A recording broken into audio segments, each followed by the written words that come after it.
All right, hello, hello. How's everybody doing there? How's it going, Citrus? How's it going there, Alistair? How are you guys? All right, so just a little bit of housekeeping to start out here. Let's see. If you go over to the Discord and you look under Captain's Corner, it'll be Stream Ping. I changed the name of the channel to from now streaming.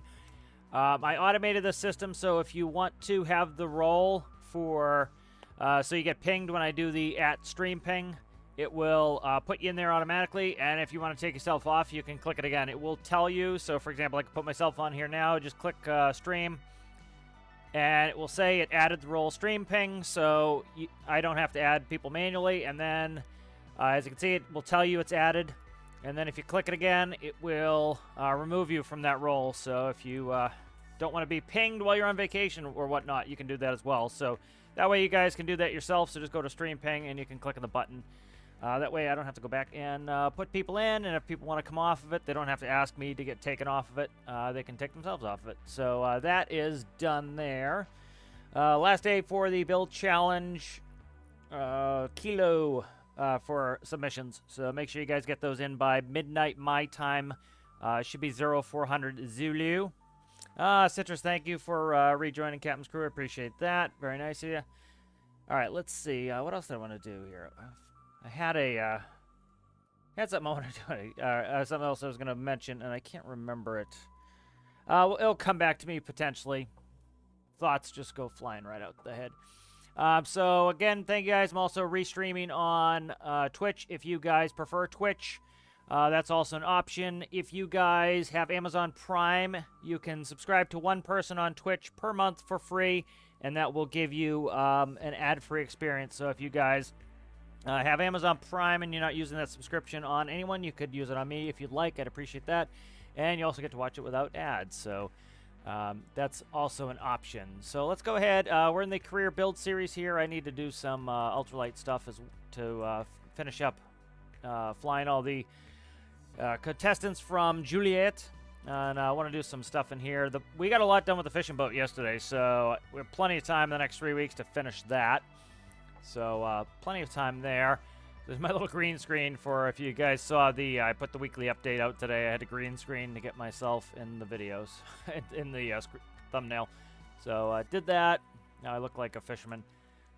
All right, let's see what we want to do. Let's go ahead and we'll actually start in we'll load it up. We'll load up the career build series save. Go do some stuff in there. Kind of move towards that. I kind of know what the next build after the fishing boat I want to do on the workshop is. I want to do a Maybach with the bounce on it. Be kind of fun to drive around in that.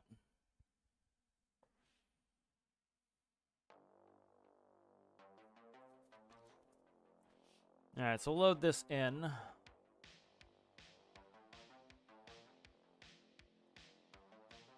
Yeah, I'll have to add the Captain's Fisherman as an emoji or a sticker.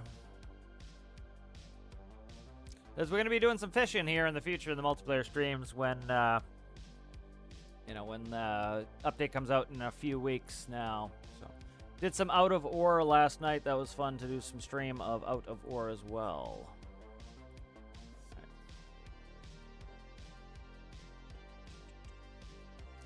Right, so as you can see, the game will wait on 90. My supposition I've been talking about is I think there's a bunch of people who say, oh, the game hangs at 90. I think 90 is when it loads in the vehicles. Personal thought there. Should probably do my, I'm going to open up Tarkov in the background. I got to do my insurance. And so that's kind of my thought is it's loading in the vehicles. A lot of games will do that. They'll load in the world, they'll load in parts of the world, and then at the end they'll load in vehicles. I think this is part of the problem people are having with when their fuel hoses do not show up, these refueling things. These are a vehicle in game. You can actually Tarkov is dicking my computer up as I'm trying to boot it. But as you can see, if you look under here, this is a vehicle. This loads in as a vehicle. It's actual parts. It's put in with an add-on. It's like the dev's innate add-on added into the world. And so it's likely an add-on issue where the game is not loading it. If I were to guess, I would say that last 90% is when it loads in vehicles. And so, like, people who are hanging up at 90%, I would be curious if they have a bunch of add-ons and the add-ons just not loading. And so the game says, hey, before we can start the game, we need all vehicles in game. One of the add-ons does not update properly or load in properly, and then they don't get it. You know, and so, you know, some of those quote-unquote bugs you have to take with a grain of salt because they're using third-party equipment, third-party add-ons as well. So if the third-party add-on's not working, used to have that a lot of problems with Kerbal. Was when the devs would update the version of Kerbal and you had a bunch of mods, you know, the game wouldn't work right because something changed and all the mods had to update. Yeah.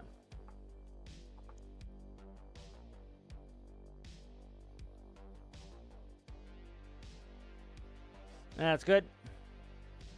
Yep, so the one thing you need to have on your workshop page is going to be the picture of the build that inspired it. That's going to be a disqualification if you don't. You know, somebody had an issue where they're going out of town, and I told them, get that, you know, if that picture's on there, you're good. You'll lose a bunch of points in the workshop, but you will, you won't get disqualified. So keep that in mind. You know, there's multiple ways to win. You have community favorite. You have, if you get disqualified, you can't be community favorite. You're out. But you know, you can still get Captain's Favorite. For example, if you have no workshop page, you can still theoretically get Captain's Favorite. You know, it's unlikely to a certain extent, but, you know, so those who, like, might be struggling for that, you know, it's, as long as you have it where it's not going to get disqualified, you're in better shape than if you, you know, just do something that's going to get you disqualified. It's not going to get reviewed at all. Let's quickly check what we want to do here.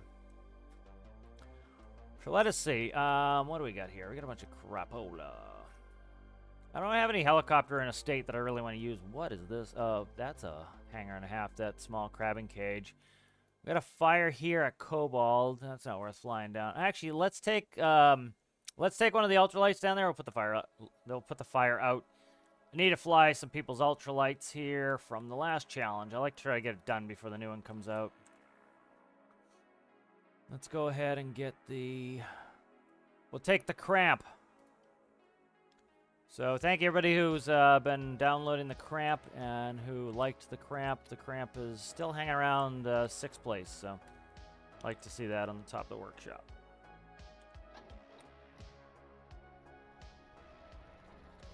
Did some more updates on the Cramp, just mostly like, you know, tiny tweaks like steering, stuff like that. You know, get the steering a little bit better. It likes to roll a little bit. I'm curious what that's about. I'm kind of watching the bumps. Whoa, I almost drove over some creature. That one sat pretty flat, so I don't know. For a little while there, it was liking to roll, but now it seems to be behaving itself. But Cramp's pretty maneuverable. Works pretty... Whoa, there's a tree. Works pretty well. Like to make some modules for it in the future. Well, we'll go ahead, and we got some fog here. Oh, Jesus. We came in hot on that one.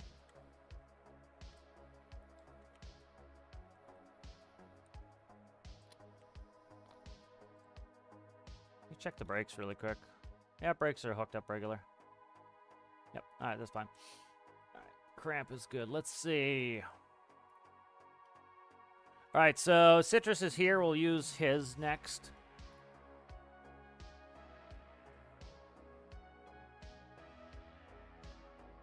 Find it. If I can find it. There's. All right, there's Citruses. Let's go ahead. We'll pump some fuel in there. You don't have a fire extinguisher in here, do you? I don't think you do. So I'll grab one off these pumps. Yep, you do. Look at that. Perfect. We needed a build that had a fire extinguisher. All right, and which side's your nozzle on? What side's your nozzle on? Nozzle. Right there. Okay, let's go ahead and we'll pump some fuel in this. I think Citrus had quite a bit of fuel in here, so don't think we're in all that dire of a straits for fuel, but we'll fill it up anyway. Might as well.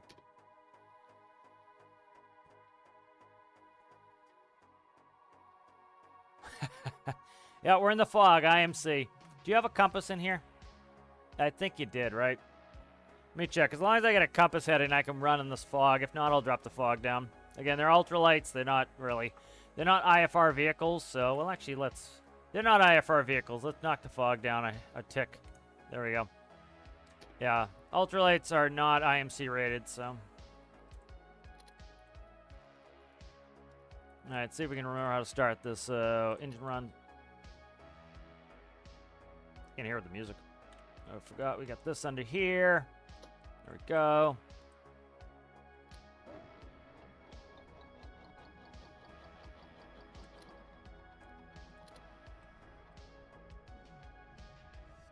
All right, let's see. Turn on the nav lights.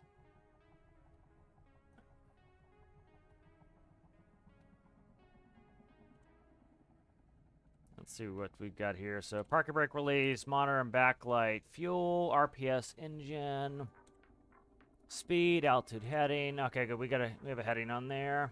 Could not remember.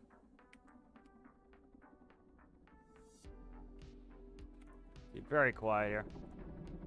There we go. Check the game audio. Game audio is not bad. Probably a little bit high, maybe. You know, if the audio's off a little bit.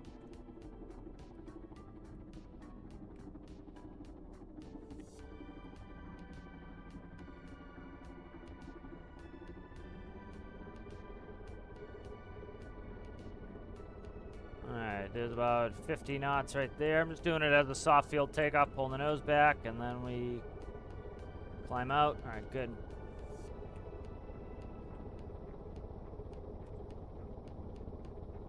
We'll head down to there. Let's see. We'll try to figure out a heading on this here.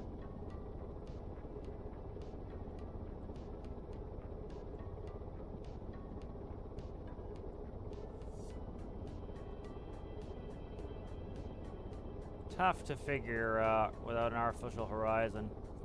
Yeah, it's a little IMC to have no artificial horizon. You have one in here anywhere? I don't think you do, right? There we go. Beautiful. That's what we needed. That's the main thing I needed. Wings are level, you don't have to worry about turning, and, well, you'll drift. You won't turn, but you'll drift. So we're looking for some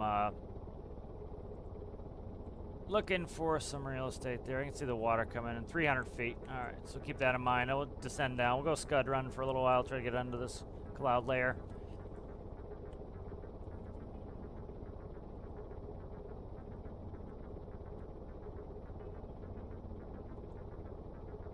So as you can see, the sea and the sky blend together. This happens IRL sometimes, especially when it's hazy. You gotta be careful. You don't run it into the drink. That's why I needed the artificial horizon. You do it with the altimeter, but really, artificial horizon is what you want. Because you'll essentially overshoot if you don't. So like now I know right where I need to put that horizon bar to keep us from crashing. All right, let's see where that is. We're going right to there. I don't want to see the vehicle on the map. Yeah, there we go. All right, there's the land. We can see the volcanoes. So let's go about, oh, I don't know, what are we heading right now? Let's go ahead in about 170 probably. Just expect that. 170 heading. That's pretty good there. And then we'll go back. I don't need the artificial horizon now. I've started to get some reference points. So we'll leave it on speed and altitude. Fuel's looking good. Probably didn't need to put extra fuel in there, but it's always nice to have.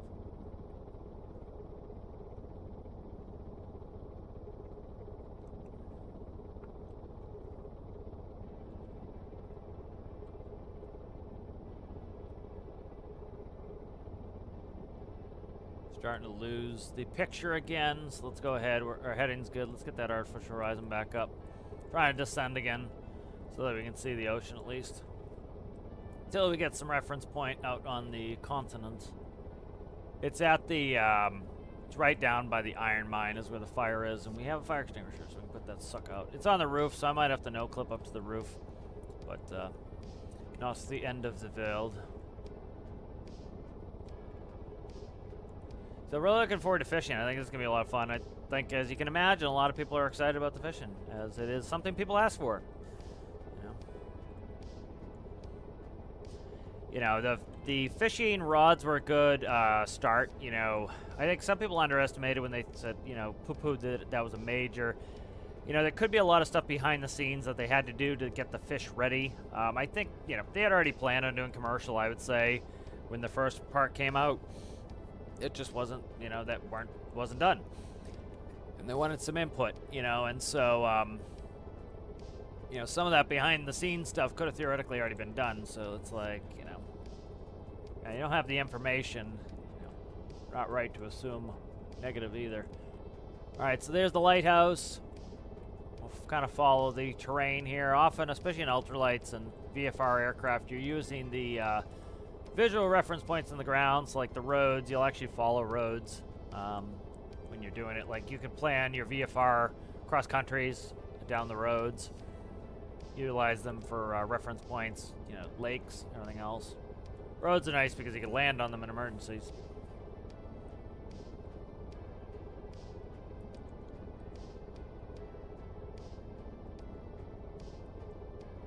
So there's a, I was watching a video, I think I talked about it a little yesterday, was, if you guys, the guys who were watching me play Tarkov the other day, I watched a video from Very Bad Scav yesterday, and some of the cheaters are using a thing where they DDoS you if you kill them, or if they kill you, so that you can't report them. Because that's when you get the option to report them, because you need to know their name, so you need to be able to either get their dog tag, or at the end screen, tell you who killed you. And that's how you report the cheaters. And so what they're doing is they're freezing up your computer and DDoSing you so that you lose connection to the server so you can't report them, which I killed this guy at the same time he killed me. And then, you know, I couldn't get in the next raid. We tried for like 10 minutes and had to finally just throw my gear away and close the game. I do need to check that insurance here when we get up here. All right, so here's the bridge. Both train and land bridge should be coming up to. Where I think I am. This is the Arecibo here. So are we off target? We are off target. We're up. We're down one, so we need to come up here. All right, yeah, it's right there. That's the bridge I was thinking of. So it's right there is where the fire is. There's the iron mine.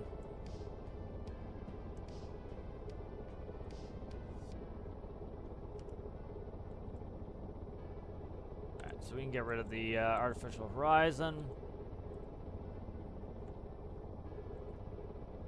I would love to see the devs put in some really small boat propellers and some really small aircraft propellers. That would be really cool, especially for like doing drones and stuff.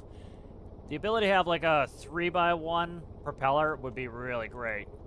You know, nice 3x1 propeller would really be helpful for a lot of that stuff. Like, you know, then you could have multiple smalls. Like some of those, let me see, do you have flaps? You don't have flaps, do you, Citrus? I don't think you have flaps, right? No flaps. Excellent. Sergeant's on Twitch as well. Appreciate that, Sergeant. Thank you.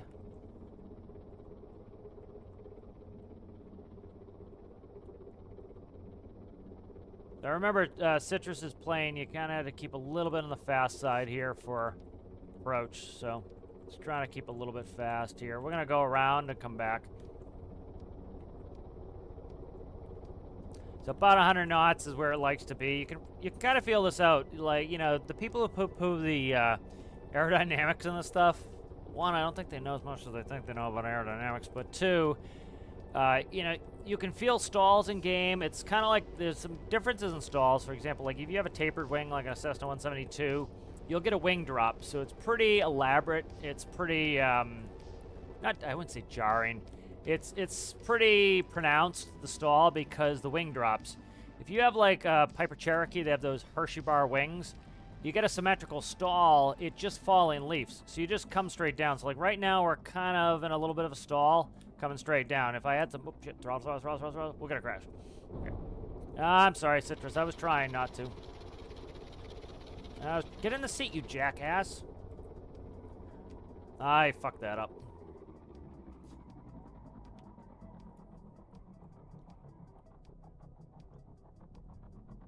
I was doing my best to not crash it. I was trying to show a stall, and I did not have the time to recover. Couldn't get the power up fast enough. What is going on here? You got damaged nose wheel, so it's not behaving itself because it's damaged. I'll fix that. Alright, where's the handle here? Alright, let's go over there and do this. Yeah, I got us a little bit too slow. If I remember from when I made the video, it was like 100, a little bit over 100 it liked. And 97, it was starting to stall out. I was losing my pitch authority. So you can pretty much check like you would in real life. Like what you want to do is slow down, and you want to feel how the airplane, are you able to maintain altitude at that speed? If the answer is no, you don't have enough airflow. And so you kind of figure out what your approach speed is going to be by doing that. I'm going to probably no-clip on top of this. We'll see. I don't think it's going to reach. Yeah. That's no-clip up there. Because we have opposable thumbs, and I can't use them to climb, so.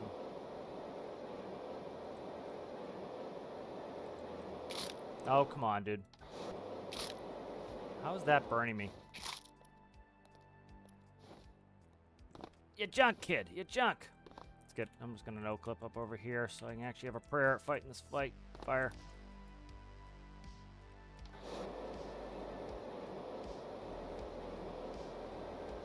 Alright, putting out the closest sprite there.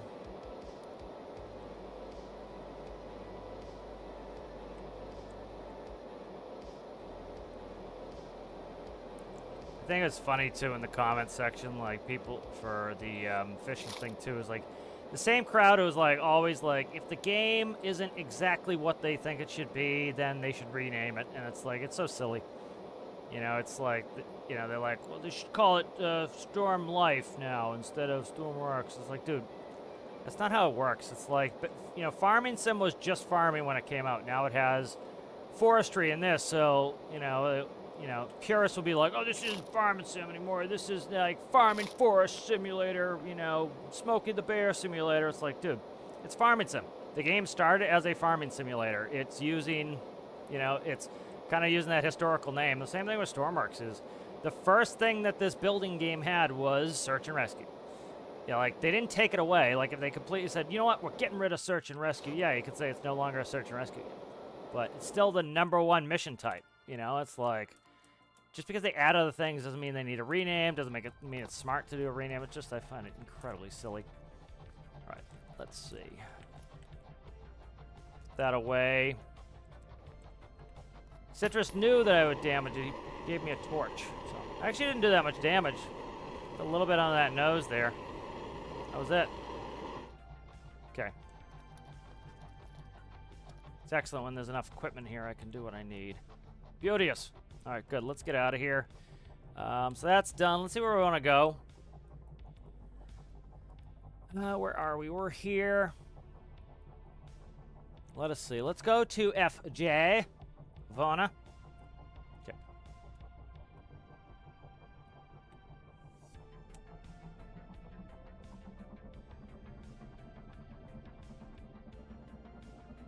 Just trying to see if we're steering. Yep, we are steering. Okay. Just want to make sure I repaired that enough.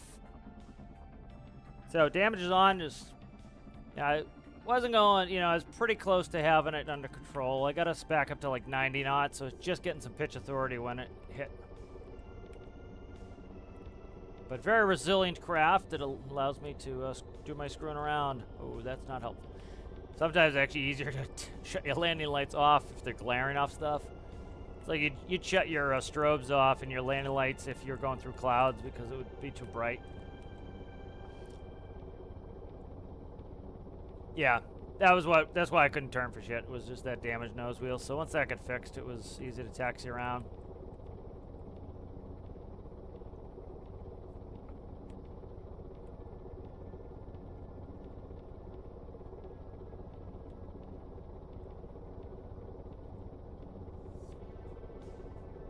I'll go to FJ. All right, so let me show you what you would do to figure out the approach speed. All right, so, all right, you start slowing down, and you're gonna do what's known as slow flight. So what you want to do is you want to go down to like the, you know, essentially the slowest speed you can get, and you just want to keep it off of a stall. So right there, about 90 knots. 87 knots. I can still, if you notice, we just want to maintain altitude. We're actually climbing a little bit. So we just want to maintain altitude. So this is what's known as slow flight. So here I am maintaining within a couple feet of my altitude, and I still have control of the plane. So that tells me right around 100 knots is the lowest I want to go. It's still controllable. Well, now let's bring it down to, say, 80 knots. Now, I'm holding full S key, and the nose is dropping, and we cannot maintain altitude. All right, so you want to keep increasing your thrust until you get that control back, and right around 90 knots here, bingo, there comes up the nose. So that's pretty much how you figure out your approach speed, and then add, like, say, 5 knots on there. So right there, 80 I can like still not maintain my altitude, but I'm close. But 90, as you can see, I can climb. So, you know, personally, I would say like the approach speed is probably like 95. I feel comfortable with that. I have enough control. And if it's windy, increase it a little bit, you know. Yeah, we don't have ground speed, but you don't care about ground speed when you're landing. Yeah, do you have, how are you calculating your airspeed in the Citrus? Is it linear or physics sensor, or is it actually like the wind indicator? Because ideally you want to have the wind indicator, because the game works the same way it works IRL, is if you have 90 knots of wind, you could be sitting on the ground and the plane will fly. You know, and so generally you want one of those wind indicators, because it works just like an airspeed indicator in an airplane, where the wind blowing is actually what tells you your indicated airspeed. Okay. Yeah, so ideally, the best thing, for example, let's say we had a 50-knot wind. When you're using the physics sensor, you know, and if I know that my approach speed normally is 90, the problem is with a 50-knot headwind, my approach speed would be 40 with the physics sensor, where if it was an indicated airspeed with the wind indicator, you would still come in at the same 90. So that's the only reason why they usually do that is, you know, you'd have a pitot tube and a pitot-static system for that reason. Because, like, you'd have to account for the wind, and it's harder to do that when you're using just a linear. Because that would essentially be giving you ground speed. Yeah, that's giving you ground speed, essentially. All right, so we don't want to get slower than 90, or else I can't pick the nose up. So right around 80, I could still descend and control the nose. So I'm just feeling it out. So like right there, 70 something's a little bit too low, but you know, so around, I would say 95 is probably a good, ooh, a little slippery here. I would say around 95 knots is a good approach speed for this.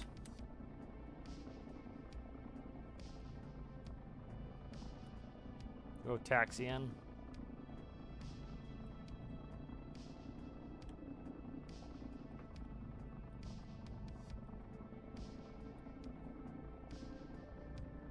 Got that short wheelbase, so I can't steer too fast. Got to keep that in mind.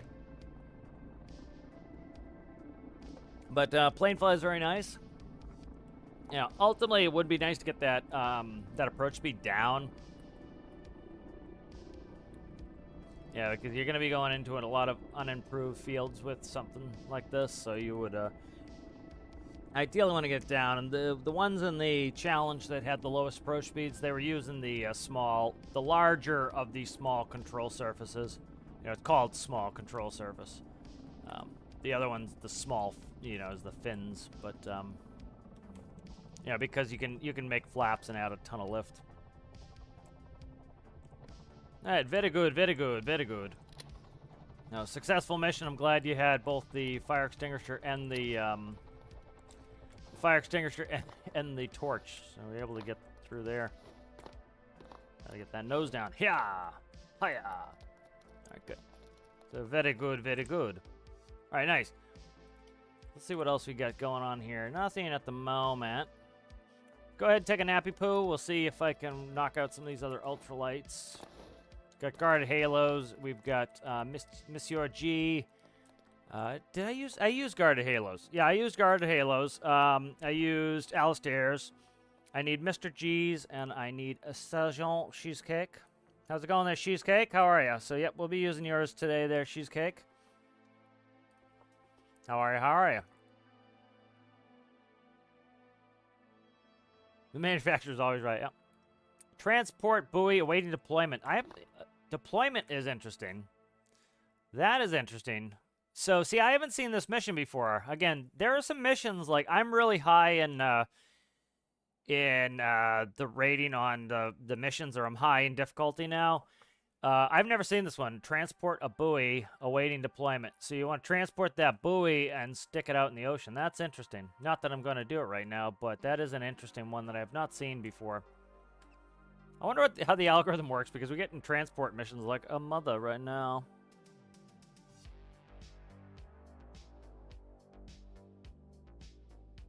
Watch, the mission will pop up. Oh, this is going to be hairy. Yeah, we're gonna take cheesecakes, and I'm gonna switch it to day. We're gonna part with the. I gotta exit out like that. We're gonna fart around with the weather here a little bit, and the time. I'm gonna keep it on day for now, because we just did a bunch of night stuff. So let's take cheesecakes. Cheesecakes had a really good low-speed performance, and we're landing at the logistics center, which does not have a lot of place to land. And so one of the reasons why I picked cheesecakes for my favorite was the ability to go very, very slow. Oh, crap. We don't have diesel here. Let's take that back. I forgot. I completely emptied this sucker of diesel. We had Citrus's diesel, but I'm going to go... let's see. All right, so now that's full. All you have to do is click on infinite resources and then shut it back off. And you should get a full fill on that. So we should be good there. Let me just check. Do you have a fuel gauge on this sucker? Sucker. I don't think you did. Let me see. Okay, it's right here. Okay, good. Yeah, so that's a good way to fill up. So if you look on Cheesecakes here, you can see that it has these larger control surfaces. That's one of the ways in game you can get some really good slow speed performance, is by putting in the flap. Let me quickly I gotta fix this. Stand by. I gotta put up the. I forgot to put up the stream ping here. So again, if you guys came in later, you can now go to. It's called Stream Ping, and you can give yourself the role for the ping. So if you want to shut it off for whatever, if you're out of town. You don't want the pings, you can shut that off, or you can turn on at your own, and I don't have to do it for you guys. So if you guys want to be, you don't want it anymore, you don't have to ask me to pull you from it. So, all right, let's bring up the H menu. So we got flaps, deploy and raise. I'm just gonna give it a little bit of flappy there. So, but this was Captain's favorite. It has really good slow speed performance. So that's something. Pretty nice and basic. It's got the stuff you need.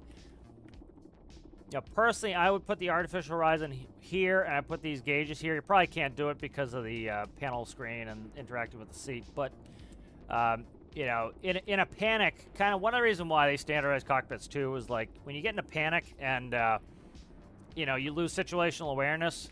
The most important thing for you is that artificial horizon. And so to be able to quickly look at it, is the safest. Because, like, if you start, like, a lot of times at night you can't see the clouds until you're in them. And so you'll be flying along, coming up to a cloud, and bingo, you're in a cloud, and you lose all situational awareness. Well, if you look right down at artificial horizon, you're good. You just maintain wings level, you maintain, a neutral pitch attitude, or if you're climbing, you maintain the climb. And that protects you from having any issues where you get super disoriented. So, like, we're going to do a short field takeoff there. So you see 75, we took right off. So nice and slow speed performance on this. So we're going to use this to get to logistics. And we don't have a fire extinguisher here, but I can spawn one there. I put it back. I should have grabbed one, but we should be good. All right, let's look. 206 knots. We'll be there quickly. So nice XML work on this. It's not overdone. Like, sometimes it gets overdone. This is nice, and it's simple and effective, and it looks good. It's not, like, overly done. Sometimes you see that. All right, let's head out to Logistics Hub. I think that's it right there, actually. Especially you get a nice clear day like this. You see how the map is pretty damn small.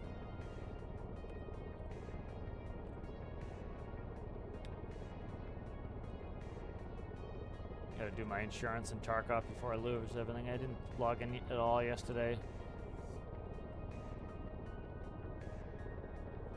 A logistics hub? I can't tell. Let's look. It's either that or off to the left, so. We'll do an Immelman coming through, and then we'll figure out our landing here, so. People burn, so be it. Let's see. Yeah, that's gotta be it. Okay.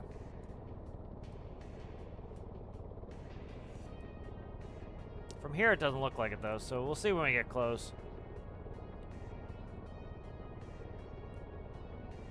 Check temps and everything. I want to make sure I don't burn her up.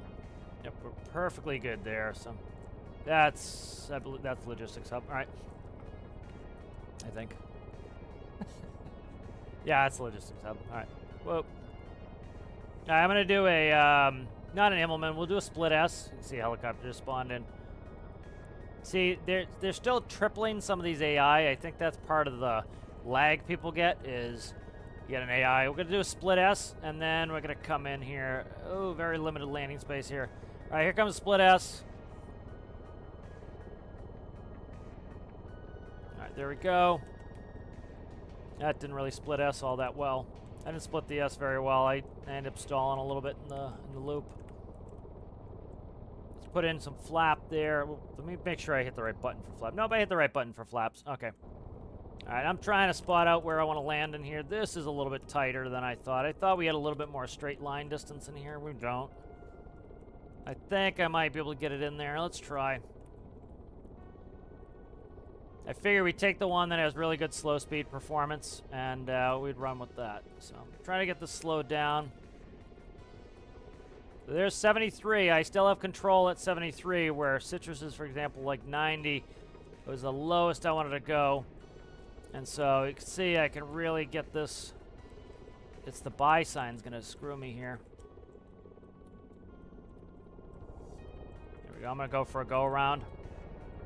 Those helicopters aren't helping.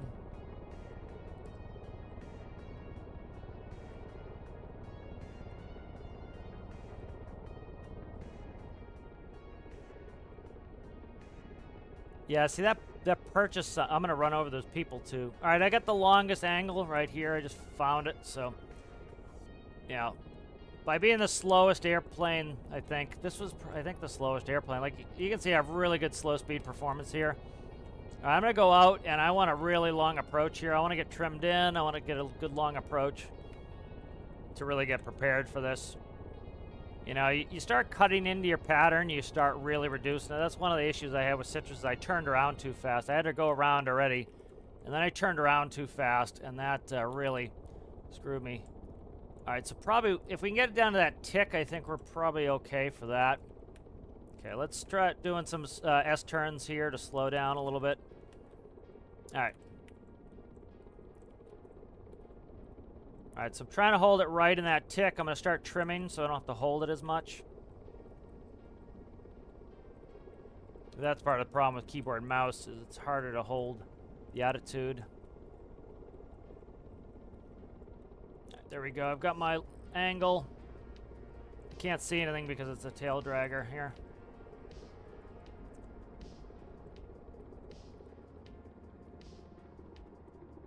Oh, we got it. We got it. Beautiful. All right, good.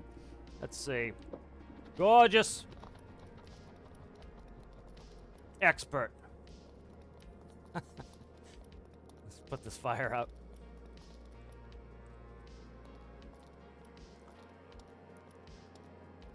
I had bought this before, so I... Yeah. Crunch, crunch, crunch. I get it. Cap crunch, yes. Don't have much health left here. But very good cheesecake. That's, yeah, it's one of the things I really, one of the reasons it got Captain's favorite was the fact that you can really bring it into these off fields, because that's what I like doing with my ultralights is taking them into, you know, the tiniest areas. And so it's challenging. Jesus Christ, I'm going to get killed here if I'm not careful. Yeah. Fire. I get it. It's hot. You know, that's something that I think it is good they added. They made it so you know, a while ago, so you have to put on the fire suit to get close to the fires. You know, it makes sense. You know, before we used to be able to get real close to fires, and now it gives you that incentive to go put a fire suit on, you know, and which gives you an incentive to have something like a fire truck where you can store some suits, you know.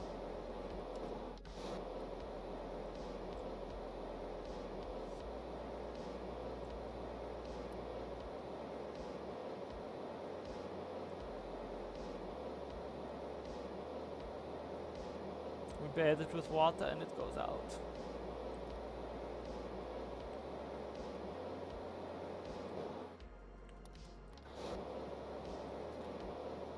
We got one more fire extinguisher over there, so try to knock out most of these sprites.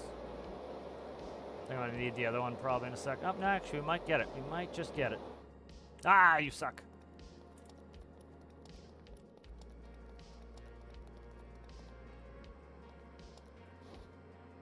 So yeah, the triple helicopters, I would say, is a problem that I would like the devs to address at some point. Is by tripling those AI, you're really, you know, you can be causing some lag on some of the stuff. Excuse me, pardon me. Excuse me, pardon me. All right, so excellent. So that was really cool that we were able to come right in here with the cheesecake machine, the Bernoulli Novi. I did buy this before, so again, if you know, we're gonna have to get new maps likely, or new saves rather, for the new update, I would assume. So people make a big deal out of new saves. It really isn't. You go in, you copy the save information, you put in the money, and then what you do is, like, say I've already bought this base, go to Infinite Resources, right? Purchase it. We now have infinite money. Click it. Shut off, because I had already bought this base. Shut off Infinite Resources, and if we look, your money stays the same. So if you ever get a situation like that, when you do that, it's really not difficult if you understand the tools to use. All right, let's see. What is, do we have to bring passengers out of here? They might just get to stay there. 2 casualties. We don't have the seats, so they can stick it up the ass and stay here. I put the fire out for you people. What do you want from me? All right, so let's get on this wheel here. Try to...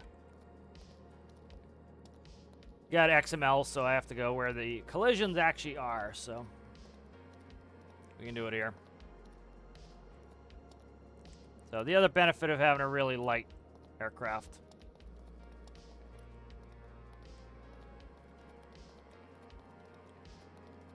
We can manhandle it, so.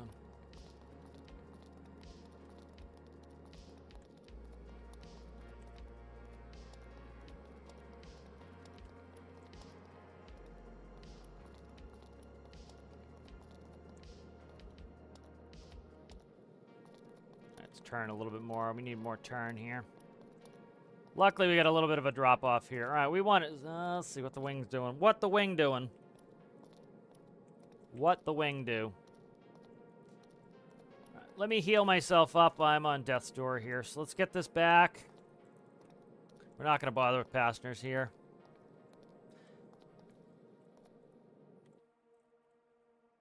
Do we have a park break? I don't know if we have a park break, do we? Let me look. I don't think we do.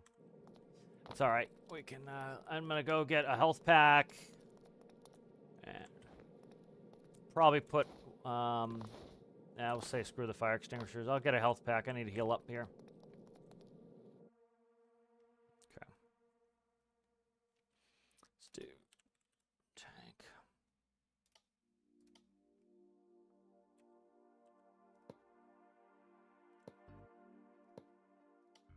Nope, didn't do that.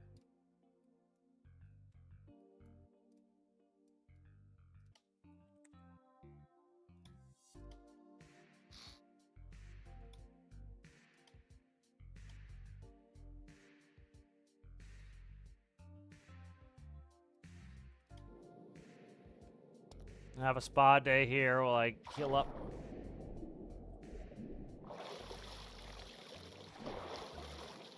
Yeah, see, like the triple helicopters, there was talk of that being an issue where multiple AI was spawning.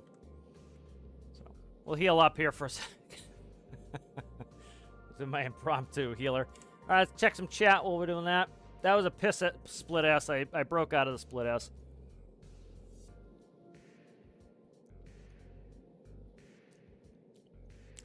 Yeah, that's pretty silly, Citrus, but, you know, it's an auto mod thing. That's the thing that sucks, and, you know, it does suck, but it's like I've been dealing with some of the auto mod stuff myself. Like, somebody wrote Jackass yesterday, and auto mod blocked the comment. I have no problem with somebody saying Jackass, but auto mod is there to catch the bots. And luckily, the auto mod caught a bot last night while I was sleeping, so we didn't get that. So thank you to Carnival for the link. That helped me get it set up so that people can't do Discord links. So you're going to drown me now, you scum? Let's see. Oh, yeah. Those space missions are cool, too. Yep.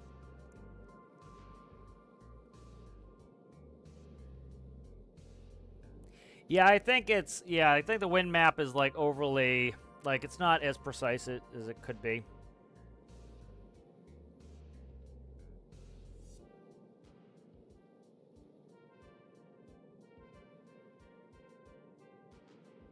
Yeah, it wouldn't surprise me if something changed then. Yes, I used for hotel. Did you use the truck stop? Which one was hotel? I have not used the truck stop for anything but the ultralights. That was Juliet was the ultralights. That was the truck stop.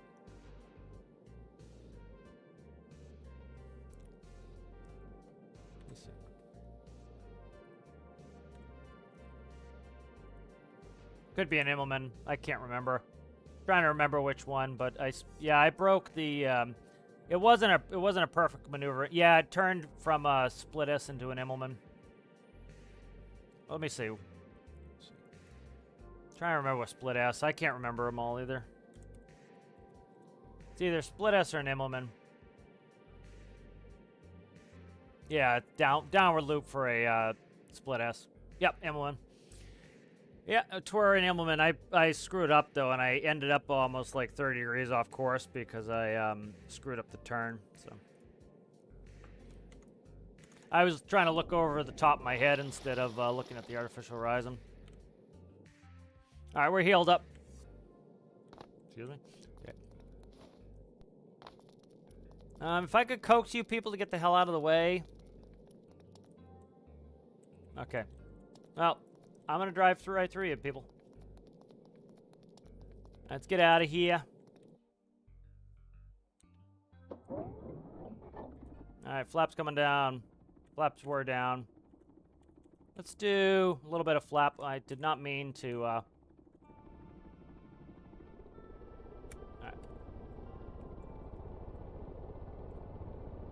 And we're out.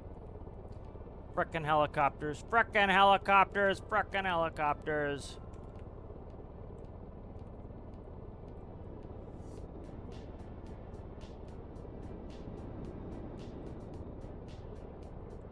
Yeah, I'll do a proper split S. Yeah, Immelman is the up, split S is the down. Never remember. Split S is dangerous. Like going down to like as long as you have enough altitude, you're fine. But it is a dangerous altitude to be doing it. Doing down poles is not safe. Let's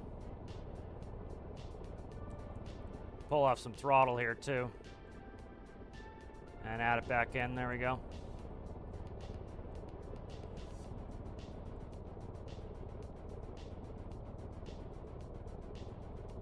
What are you guys even doing? What are you guys even doing? Like a lot of times when you get lagged out, it's AI vehicles slamming into each other and you figure those two of the ones at the bottom are very close together.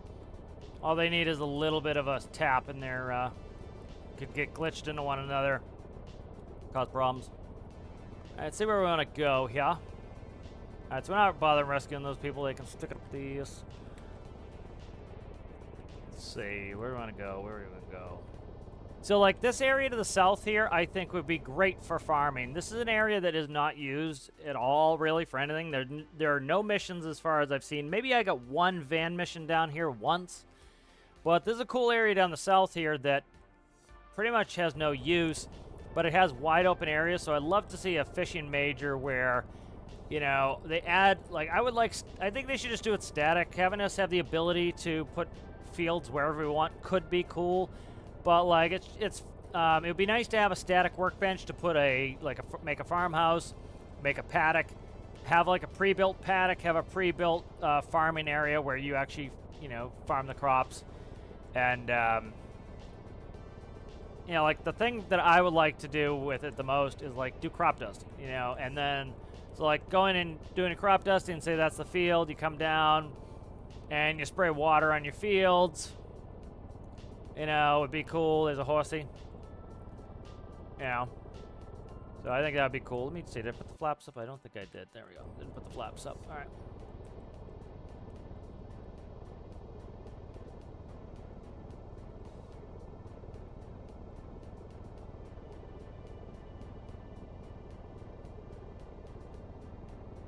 Yeah, it's, I'm not looking at my artificial horizon as I'm doing it. So you pull a high angle of attack, you will get some P factor and it will roll you. So that looks like the P factor, not P factor, it'd be torque. The torque is twisting the plane as I go to high angles of attack, which actually happens IRL, so.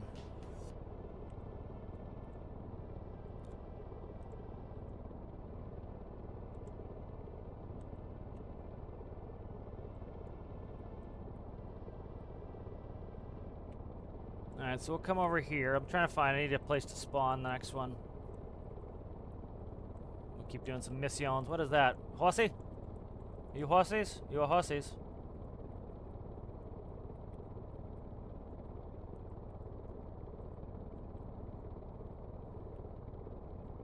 So, I'm trying to think where I could spawn something else. A lot of water bases. And I've got a wingspan, so I might just have to head back to FJ. Alright, let's head back to FJ. I don't really need to buy O'Neill, so I could buy O'Neill or Harrison. We don't own any of those. Like, there's not much reason to buy those bases. By putting in a, you know, like a logistics, an airplane logistics update where we would have like cargo containers, it would make it up. Give you a good reason to do it, you know. I've not utilized this mine here at all, so I kind of want to fly over and see what it looks like. Okay, so there's a bunch of coal in the ground and up on the ridges, so that'd be kind of cool maybe to do some coal there at some point.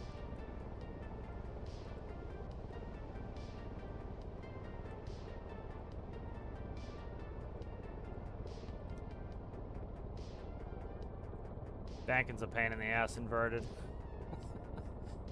You gotta do a lot of rudder dancing when you're inverted. Banking's no fun. Yeah, I don't think we can do it. Oh, we're gonna try it. We're gonna try it. We're gonna try it. We're gonna try it. Nope, nope, nope, nope, nope. I was gonna try to go under that train bridge, but it wasn't happening. I was gonna have to pull too many G's to do it, so it was not gonna happen here.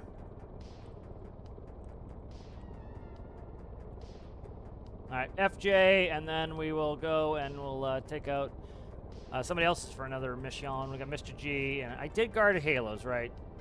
Guys, if you guys remember if I did use guard halos, I'm pretty sure I did. I think guard halos was the only one I used, and Alistair's. I think those two I used, and now we've got cheesecake's done, and we've got citrus is done. We just have Mr. G left, I believe. So. Well, let's check that fuel here. Oh yeah, plenty of fuel.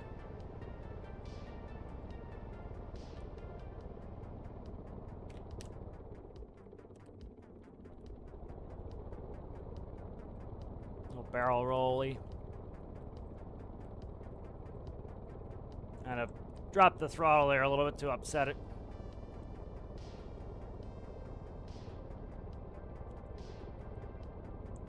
Kicking the did too much opposite rudder on that. I had to give it opposite rudder to get the turn to initiate. You can kick your rudder to get the wing to drop, and that's how I started the turn, was with rudder. Because that's essentially, you're going to snap roll, so like here, if I roll, this is my roll rate, okay? Now, if I go opposite rudder, see, I can maintain that off that. So that was a rudder and aileron roll, and then, you know, so you use an opposite rudder to upset it to get it to start turning on you.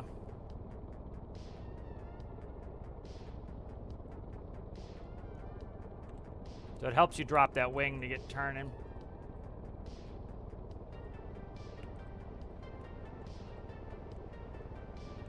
Let's see. Mr. G's a little bit hairy to land off field. It's just to land off field, so it has a high approach speed, so we got to keep an eye on that. So we're not going to do like that's why I took this where I went.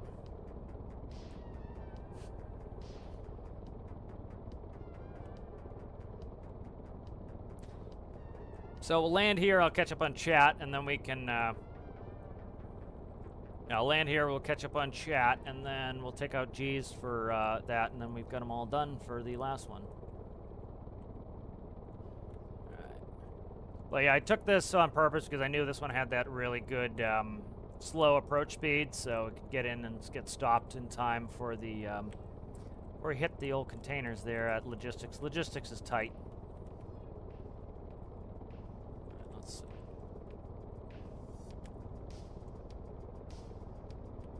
So yeah, so I need to hold that rudder off, or that aileron off, to prevent the rollout.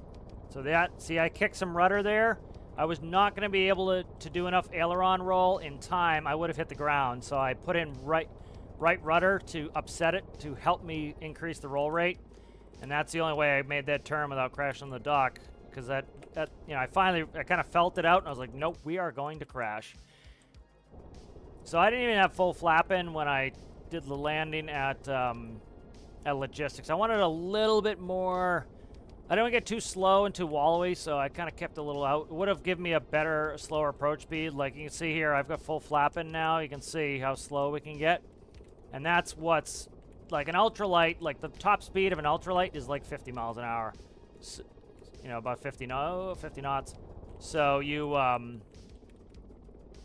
yeah, you definitely got it. Like, see, I'm still able to control it. I'm losing altitude, but I'm able to control at like 45 knots, where the other ones, you know, I was needing like 90 knots. So that's, you know, why. That's one of the big reasons why this ended up being my favorite. Was it was very much had that controllability I like in the short field. That is one of the reasons I like to use ultralights in game is the ability to land them anywhere. Like we were able to go to logistics hub in an airplane and land it, where most people are taking a helicopter. And you can see how like I'm dancing on the tail. Like I'm getting us way slow here and recovering by dancing on the tail. You see how that right wing drops? That's a stall. So it's, you know, when people give the aerodynamics and the flight model shit here, it's like you can make airplanes that fly really well. I think it's an excuse for a lot of people who, one, don't know anything about aerodynamics, but two, also, if you design something correctly, it's going to fly correctly. You know, if you design something not correctly, it's not, you know, and that's often you got to look at the U element of like, how did you design it?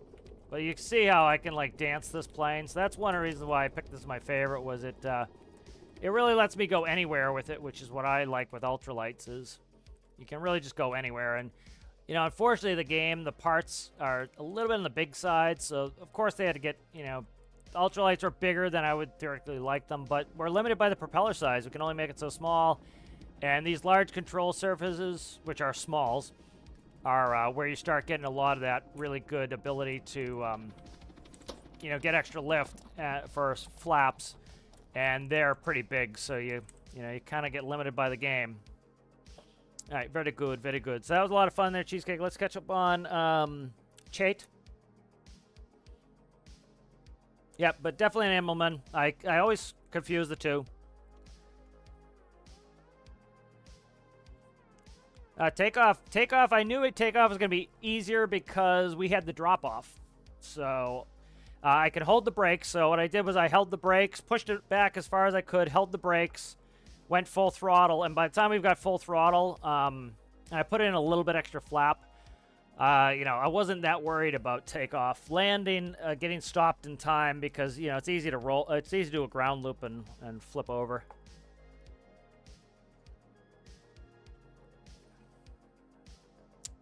Going well, Timothy. How are you?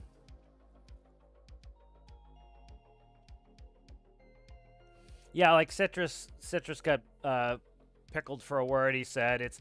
I can slowly add those to the mod to allow them.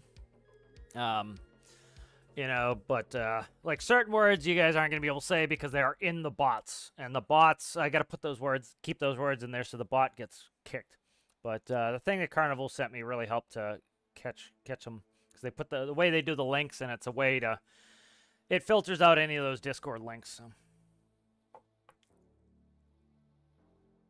that makes sense. That's a good way to remember it. Yeah, we never did Immelmans and Split S's IRL, so it was, you know, we did Chandel's, Lazy Eights. We didn't go, well, we weren't supposed to go inverted. Let's put it that way. Yeah, like the, oh my god, I can't think of the name of it. So it's the one I made. Who? It's the Sandy plane. I can't, let's see.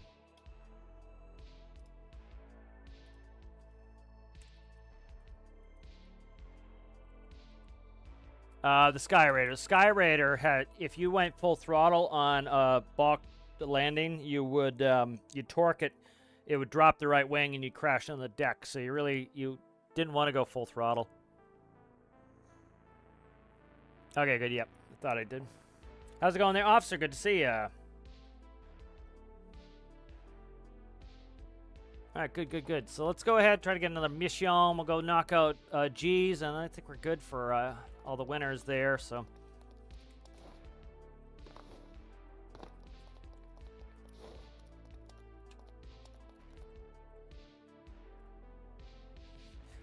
Mr. G's is very bare bones, like ultralight should be on the interior with like having stuff. Mechanical failure. Okay, let's go check this one. Let me see. Okay. I don't know what's gonna be. 7,000. Mechanical failure. I don't think is gonna be a fire. So we might want to torch. If it's on fire, they can burn.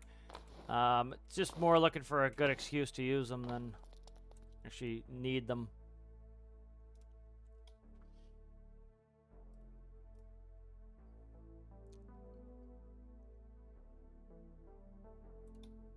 All right, let's see.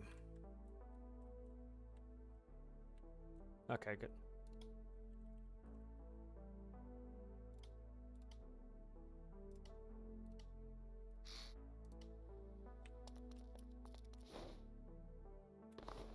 So repair the mechanical failure. If that's we need to do something else, they can forget about it. I didn't drop it, so I did not slide it down. So this one is, you know, the most ultralighty. It's very tiny. It's got, you know, it's got that parasail type of ultralight. So this is kind of like the one that fits the bill the most as an ultralight, I would say. You know, he XML'd the rotor to be smaller. Again, I really wish we could do this on our own. This is probably, what is that? That would be, what's that, a 5? I'd say that's a 5. Like, if we could get down to a 3 size propeller and scale it up to a 5, I think that would be a really good area, because like 3 would be here. It would be 1 block, hub, 1 block. So that would be how big it would be. We could make some really cool small stuff. I think that would be really nice for the devs to do. All right, let's see. I thought I saw, oh, it's a battery. It's like, what's that red business? All right. So like you can see, very bare bones throttle airspeed. You know, a lot of them, most of them didn't have artificial horizons because they were so tiny, you know. Let's see.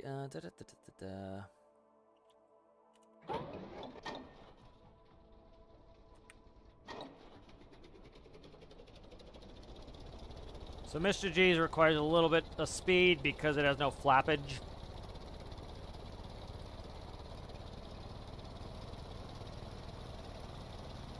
So, you know, that's part of the issue with it, is just like, you know, we're limited by the parts we have too. So, you know, you can put some tiny fins on, but, you know, we kind of knew that some of them are going to get a little on the large side because, you know, you just want to put those parts in. We have the parts we have, you know.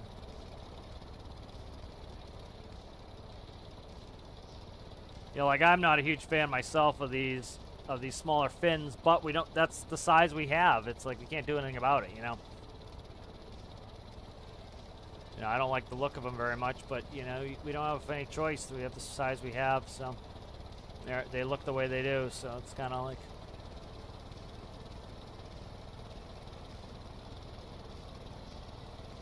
Here's the aluminum section here. That's fun, aluminum mining before. Currently just using the winners of the Build Challenge Juliet to go do some missions. So we're in the career game doing some missions at the moment. How's it going there, Lexon? How are you?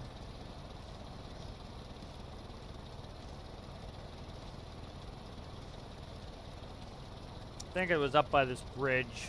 Yeah, it's right up by that bridge. So it's on the, yep, it's on this main island here somewhere.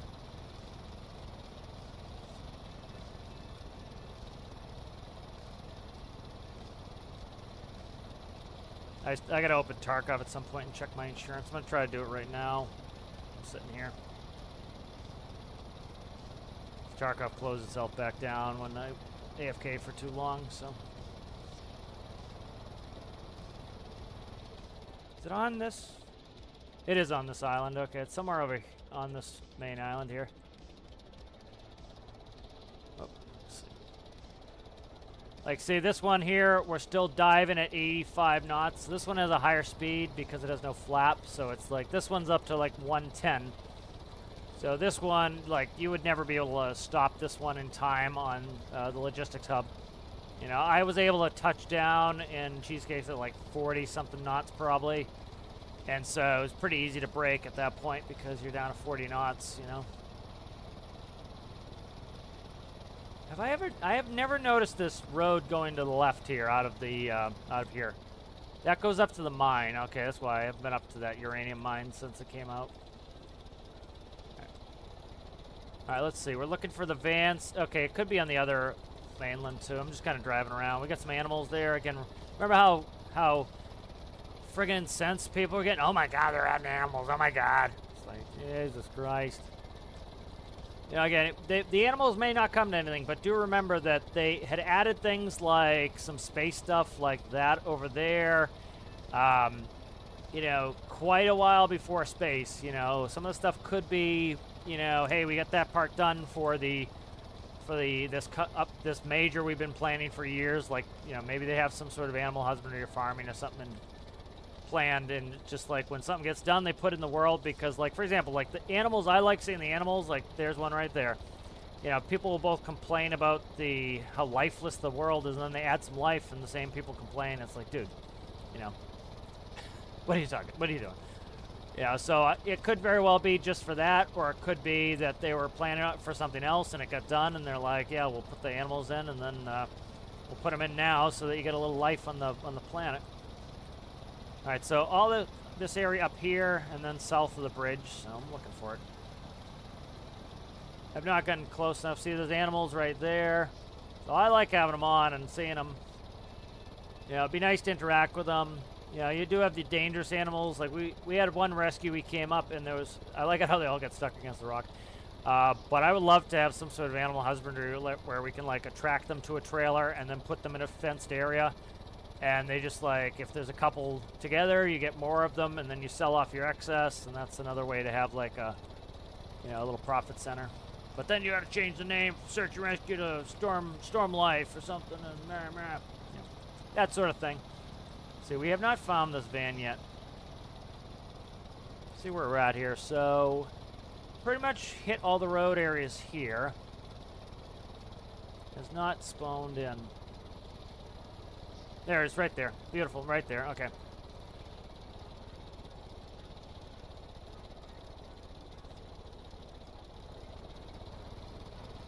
Fire, casualty. Yeah, you get none of that. We're going to land and then leave.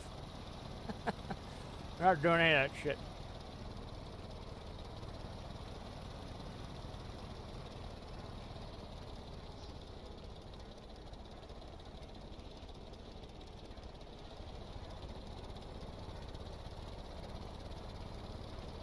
Like, as we slow down here, I can't pick my nose up anymore, and that's when I have to add throttle, is just need that extra airspeed to get it.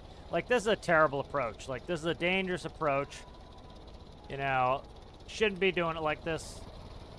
You know, so that's definitely a go around. Like, I'll show you what a proper approach should be like. Like, I cut my turn in too high. Let's, whoa, whoa, whoa, whoa, whoa. Did not like that at all. We're fucked now. Oh, I can't.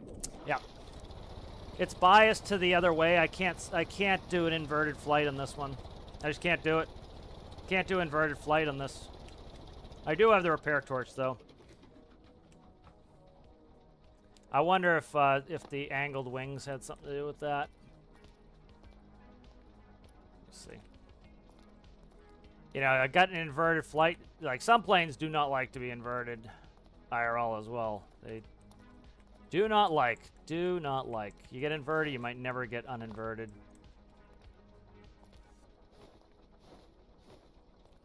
Yeah, you get something that's built with a lot of dihedral or anhedral, and you could very easily get into a situation where you're never getting the sucker back up.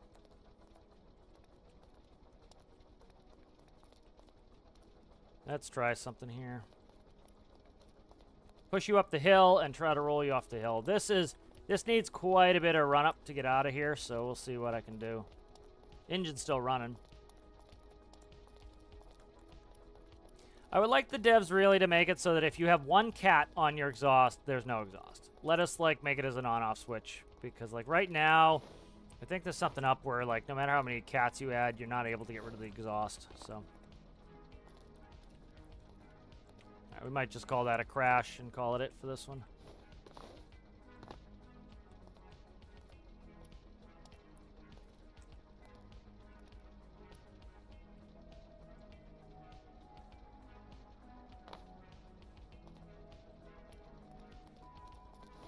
Yeah, it likes sitting on the wing because, like, see, the tips are tipped up, so it's probably not going to want to come back over. Can't get it to rotate up enough. Try to get it up this hill just a little bit to get it to rotate, but we'll see. That's the nice thing I get with the ultralights being so friggin' light, is I can just, like, I'm pushing it with my ankles.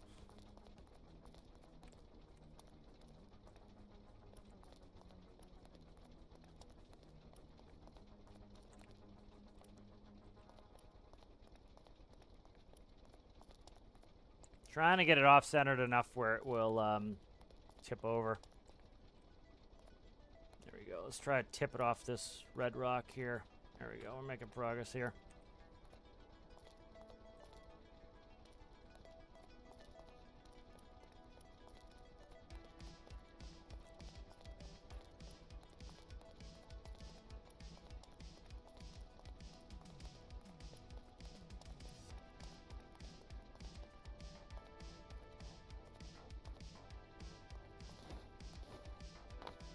Yeah, I think she's over and she's not coming back.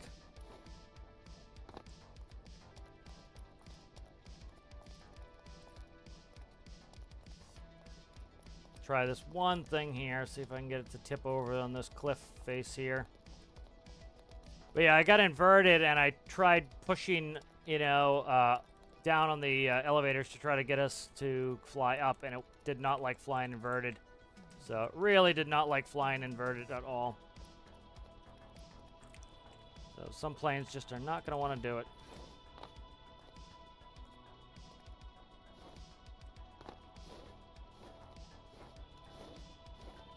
Alright, this one is not coming back over, I don't think, unless I do some other intervention. Let's see quickly if I can find where this is on the map. So it's on the Mare Island. South end of the Mire Islands.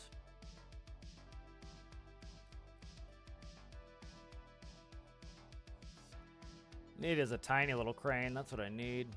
The big old Johnnies. Ow.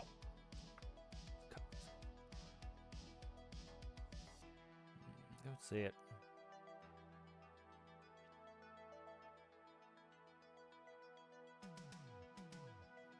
It'd be kind of nice if there was a grid system and you could read off which grid you were in, and then it would tell you which chunk the grid was in. That would make it a hell of a lot easier to find this to do add-ons.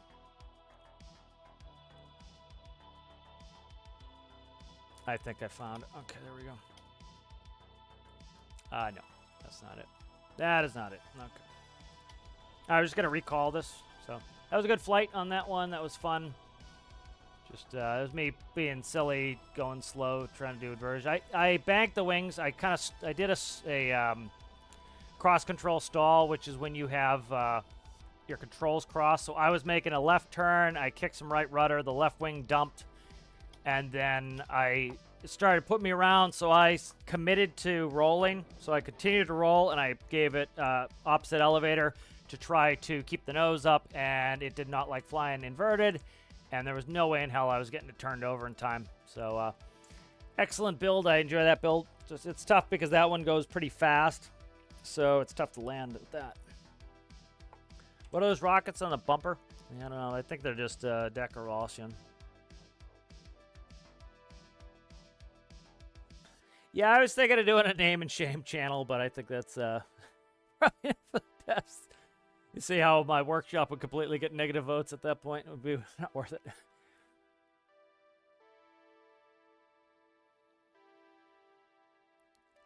Yeah, farming I think would be great. That would be a lot of fun. Yeah.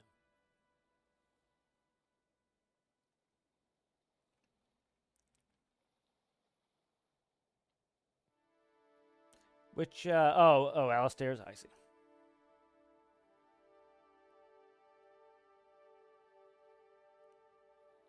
Oh, let me see what,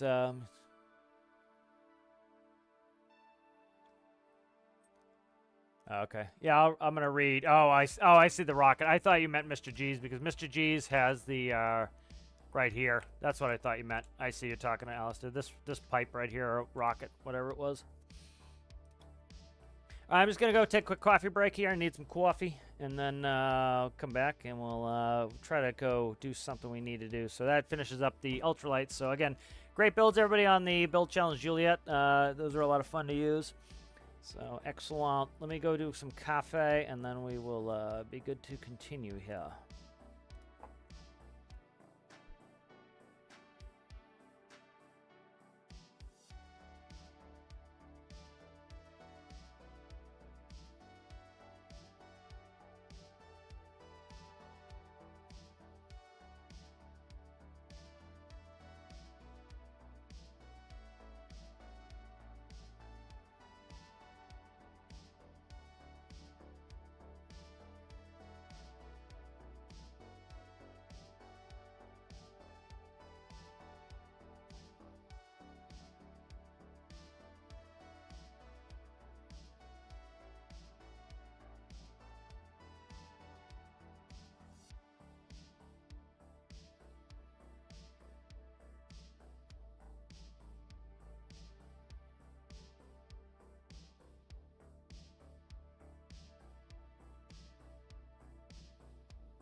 All right, I hath returned here. Let me read some chat.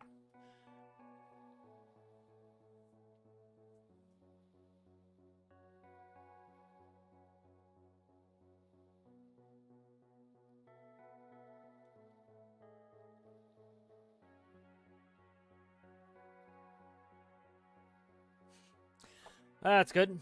Little, it's sometimes people need to be called out on their bad behavior. It was like the one that I commented on there where it was like the person's like, why are you calling it update when it's going to be a DLC? It's like, just like the weapons update. It's like, you know, we'll go in and we'll do a little bit of that shame rant here. But check Discord, Discord General. Let's look.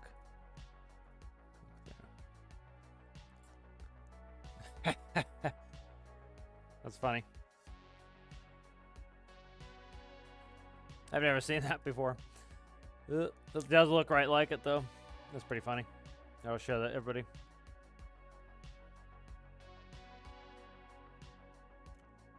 Such as a picture. That's my Patney. Gonna show their thing or not? Yeah, does resemble it. All right, let's yeah. So let's look at this real quick. We'll do a 2-second rant here. So like this information is all readily available. Here is the updates. Like legitimately, like I scrolled all the way down through to where. So like the first comment was essentially saying like it was insinuating that the devs had called the weapons DLC an update when it was really a DLC to try to trick you to think that it wasn't going to cost you money. And that was their whole thesis there. And so you can scroll down and you can read all the ones from when they came out. And it was pretty clear. You can go way the hell down here if you want. And you can check out when they released the... oh, I see a lot of my pictures in here. You can... There's another one. You can see what they said before these DLCs. And it was pretty clear they stated that, you know, the next DLC is going to be weapons. You know, and the devs have been pretty clear with the terminology. Minor update, we get one of those about every 2 weeks. They're smaller in nature. Sometimes they're just fixes. Sometimes they're a tiny part, like something like the map icon block. Sometimes they're the gimbal update was a minor update. Then you have the major updates like oil, you know, stuff like that. Those are major updates. The latest 2 fishing ones are majors. We get one of those each quarter. You know, the pressure update was a major update that came free to the base game, and it was released at the same time as the space DLC. You know, so there's some terminology here. DLCs are paid. We've only had 3 DLCs. They've always been in October. They're the final quarter, and they are paid. You know, and so, you know, I don't think it's really all that challenging. But the problem is these people make these comments because they don't read, and then, so like here's a DLC. Okay, we can see like what they talk about. DLC right there. If they see DLC, if they call it DLC, it is paid. And guess what? October. Okay, so they come out in October. Right, here's the announcement. Oh my god, look, 2 to 3 weeks ahead of when the DLC comes out, you get the info. Industrial Frontier DLC, new details and info. All right, right there, very clear, DLC, okay? So let's read it. Industrial Frontier DLC is almost here. All right, telling you when it arrives. All right, you just quickly check, shows what it's about. New rail, mining and refining, animals. You know, so I think the devs are pretty clear with this. Like, it's people who don't read, so they don't know what the terminology is, and they don't even read the frickin' thing there. You know, we'll see how ridiculous this person looks, and so it's like, if you don't want to make yourself look ridiculous, like, is that one of my pictures? That is. There's another me. You know, take some. You know, there's another me. Take some time to actually read what the hell's going on. I haven't been able to get on recently in the pictures. I've been putting pictures up. There's a carnival, but I haven't been able to get on, so. You know, sometimes the devs will do it, try to do it. There's another me. There's another me. Oh, I got 2 on this one. try to do stuff that's kind of in theme with like an upcoming update or something. So sometimes, like if it's gonna be, there's one of me. I used to get in there quite a bit. Let's see, we're trying to find this. But again, it's like all you have to do is read some of these things, and people literally have this habit now of they click on the discussions thing before they read it, and they make themselves look like jackasses. And it's like, dude, if you just read, you would have saved yourself from looking like a jackass. And people will be like, they'll go in the comments section and be like, so what's the update say? Okay, scroll up and read. And they can't be bothered to read. They want somebody else to do it for them. And the problem is people will humor them and just write, answer their question instead of being like, go up and read. So they're always getting this habit of people just going to do the work for them. All right, here's Search and Destroy. DLC, right there. DLC is paid. All right, so pretty simple there. Here it is. What is that? A week before Search and Destroy launch party on October 5th. Right, so they're pretty clear in their terminology. Here's Search and Destroy announcement, right? A few weeks before they go. DLC store page, right? That means you buy it. Right there, look, they showed. So this is the example that dude specifically used. Is this look ambiguous to anyone that this is a paid DLC for Search and Destroy? Did they call it the Search and Destroy update? No, they didn't. So we're going to go full shame this dude. I don't care at this point, but it's just annoying. So, like, if you read this actual thing that came out, the update, the part that you're supposed to read before you go in the comments and make yourself look like a jackass. Let's see. On May 8th, we'll be launching this new major update. Major update. Always free. Always has been, right? Commercial fishing. Major update. Again, major updates. Always free. Major update. So there's 3 times so far in one paragraph. And you wonder why the devs probably pull their hair out when people say things like, is this going to be paid? It says right there. Let's see. Find where it says. It says free right in here. This is a free major update and will be available to all stormworks players at this time. All right, so that's what this update says, right? Multiple times it says major update, which has always been free, always planned to be free. The DLCs are what are paid. It further says free major update right here, right? And then you get down to the discussions. You get some dude who can't be bothered to read literally the thing that he clicked on. And he makes himself look like a jackass, See if we can find it. I think it's the page before. And that's why it frustrates some of us here. It's like, literally, like, here it is. As good as this update, and he's got it in quotes, may be, it won't be an update. It will be a DLC. No, it won't. There was never a weapons update. Yeah, we just showed. It was a DLC. And from the beginning of when they announced it, it was called DLC. There was a weapons DLC. Yeah, you're right. If you had gone back and read, you wouldn't have had to do any of this bullshit. Don't try to hide behind the term update. It is an add-on. Add-on something else. Add-on is a free thing put out by the community. That's what the add-on. So this guy's got his terminology and his head so far up his ass.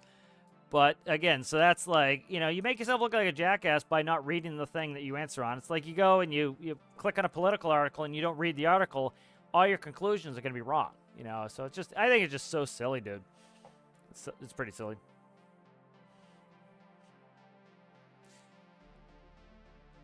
I'm just catching up on chat real fast. I have not seen Cars 2, no. I have not seen Cars 1.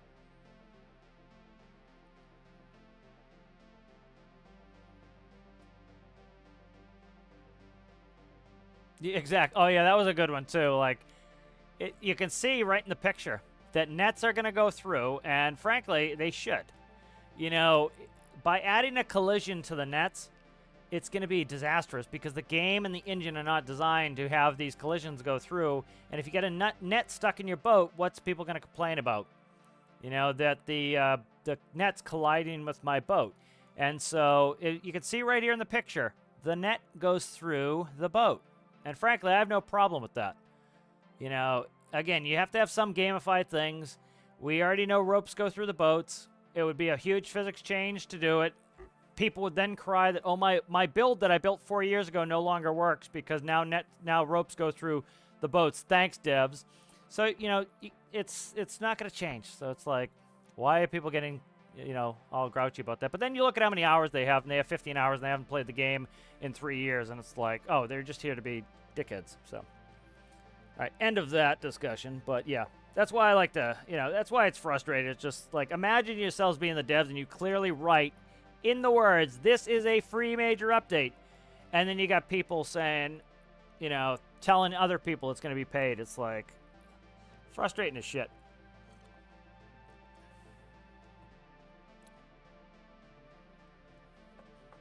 How's it going there? Owl. All right, let's see what we're going to do here. So we're not doing this rescue. Okay, so let's do this. So again, part of the things you can do in game to kind of necessitate build, like right now I don't really know what to do next, but it's actually kind of easy. I took all of the fuel out of this base. We have 30 liters of diesel, and that's thanks to Citrus's ultralight, which got us here. So we need to go get some diesel and jet. So that is, you know, a activity by necessity. We need to do this to get functional again. So let's do what we need to do. All right, so 30 liters should be enough to get over there, and then we can pump up at the station. Again, if you run into this problem where you run out of diesel, turn on or fuel. Run out of, click on the infinite resources, spawn your vehicle. Is it going to be too low for that? It is. Okay. Yeah, it's going to be too low. So let's go ahead and, again, we'll do this. Infinite resources, spawn your vehicle. All right, and then you can go with the fuel that's in there.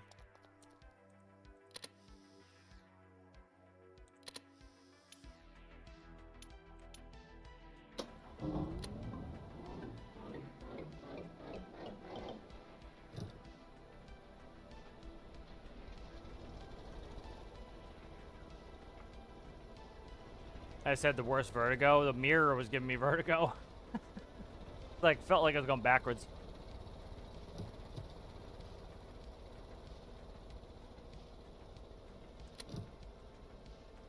It is miserable on your body when you just, like, even if you're going like 1 mile an hour and you slam on that park brake in the tractor, it is brutal. Not something you want to be doing. But in game, we could do it.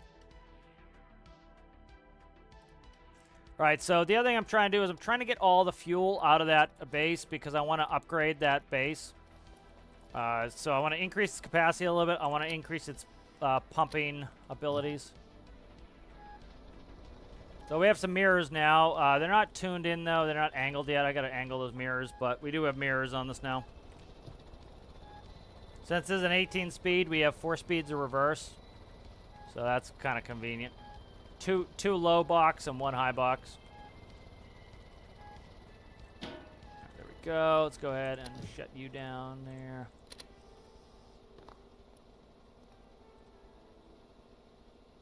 I got the fire axe on me here. Or a torch or whatever it is. Hi,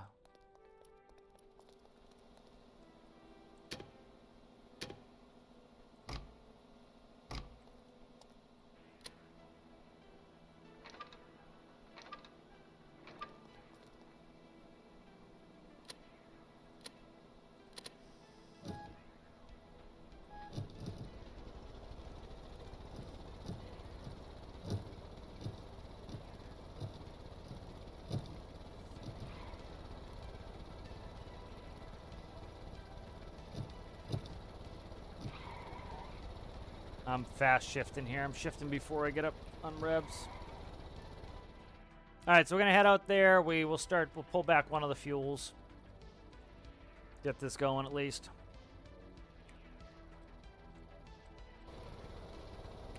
All right, we're in 18th gear. The pumps are loud. I would like the devs to add a volume slider on, like add it on most things. It's probably not going to happen. I haven't put it on, you know, feature request either, but you know, a bunch of people are complaining right now about the pump noise, and part of the problem was, you know, you go from a state of having no pump noise to a state of pump noise, and so a lot of the systems you might have are right in the cab right next to you, and then the pump's pretty loud, you know. like some people put way too many pumps, but it's nice to just give us some customization where we can have a slider on those things and slide down the volume. So like, if you want a pump to be really quiet, you slide all the way down. You want it to be really loud, you can increase the slider on it. So it lets you have that little bit of customization. Yeah, because we do have the buzzer blocks that allow you to have volume sliders on them. So I don't know if that would work with the pumps.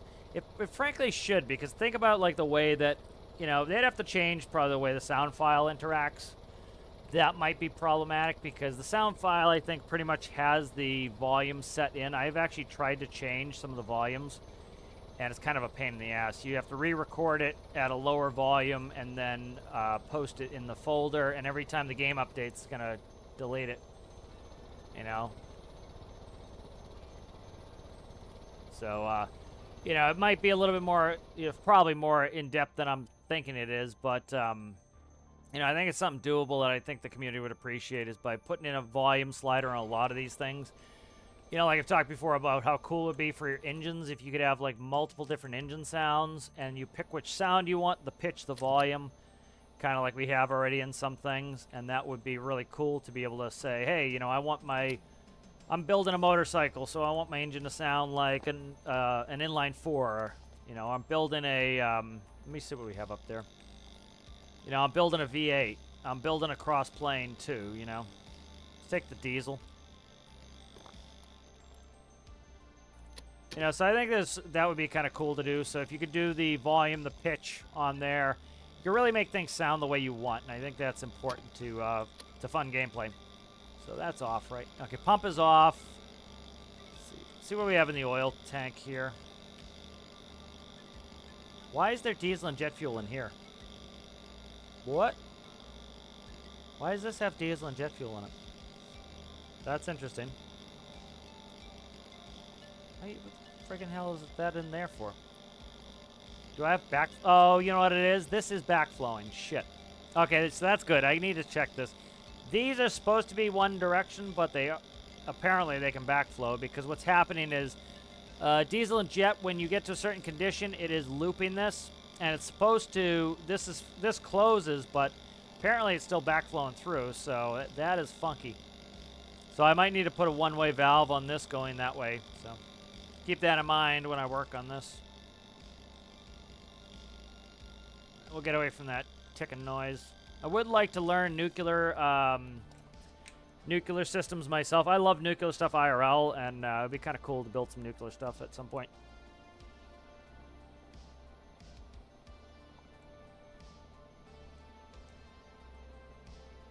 I want to make a Maybach game with the jump, but and then I'll make I can't show the video because I bet you the song's gonna get demonetized, but and put it to that song. It'd be kind of funny. Where it has this bounce feature where it will bounce to get out of the sand, and so people just drive around with it bouncing. Pretty funny. All right, let's go. So this has keep actives all over it, so that will operate. What I want to do, kind of see, like, we're getting too many hospital boats too, so that'll be something nice to see the devs clean up in one of their weekly bug fixes. Is get rid of the duplicating vehicles, because you can imagine that's adding a bunch of, especially like sometimes you get a ton of hospital boats. All right, we'll leave that running. Let's see where we're at now. We're only at 1,200 liters. Let's see. We might be able to get this diesel sucked up pretty quickly here. Yeah, it's going pretty quick. We'll come back to it. Let's see what we can do.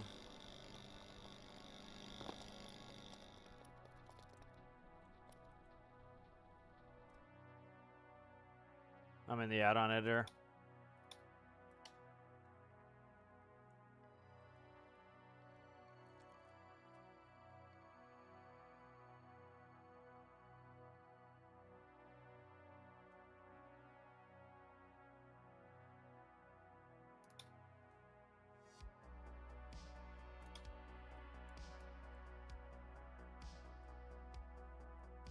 That's not where I want to be. It's hard to find where the where the oil platform is. I think it's this, maybe this one here.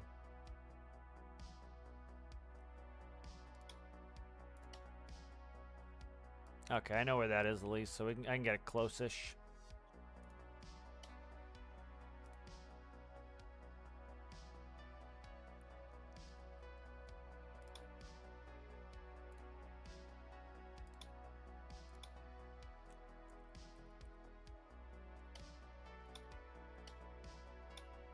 All right, let's fly back, and we will, if I can find where the hell that just went. There it is. We'll fly back, and I will go ahead and we'll do something back at base, and then we will come back for that later and get the diesel. And then I'll work on that platform, probably. Let's see what it is.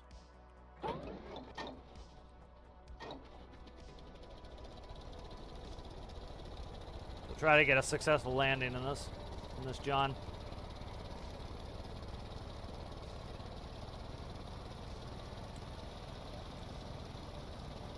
It does not like going inverted. It really doesn't.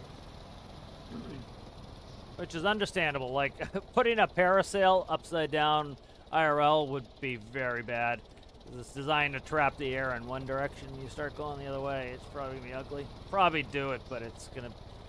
could go very bad very fast. Yeah, that's the only downside with this build is is that it needs, you know, really high approach speed. Like, I can't get the nose up right now. I'm at like the kind of my minimum speed. I gotta actually juice it up a little bit to get some control. You know, so it's especially, you know, it's because it doesn't have any sort of flappage. We're on our ass again here. Let's see if I can get it to sit. Get out of seat, jackass. There we go. All right, we got a landing out of it.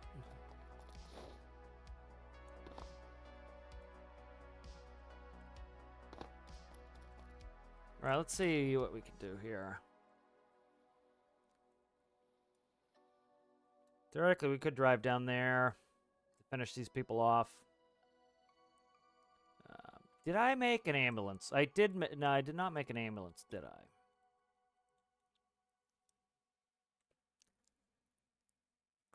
Let's do that. Let's take the pilot cramp, the old pilot cramp. Let's see if we can make an ambo version of it. Be kind of fun. Fun little project-o.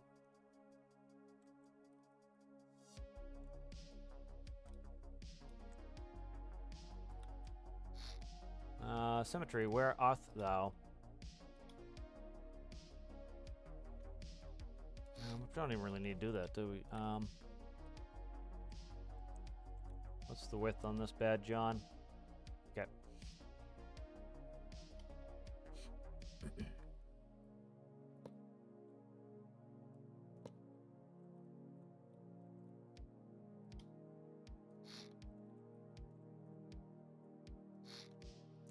Where are you at, physics sensor? Where doth thou live, physics sensor? Or doth thou live? Right here. Okay. That could go down there.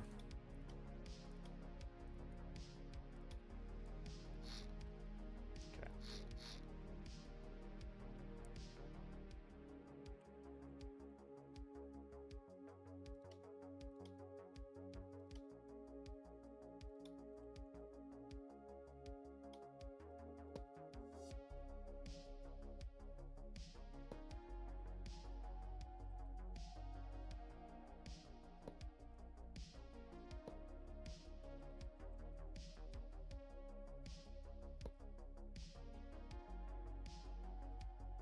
See, doing 80s, ember lamps.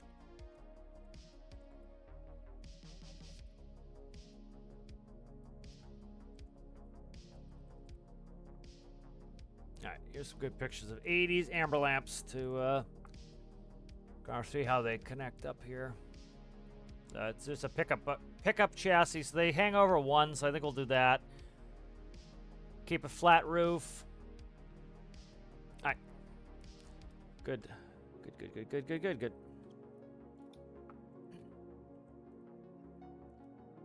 So I think we'll keep this like this.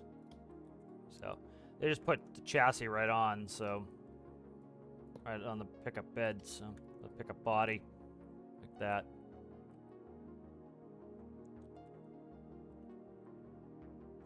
They're pretty tall. Let's see if I want it that tall or not. They're pretty tall. They're very square, especially in the 80s. The era of Vice.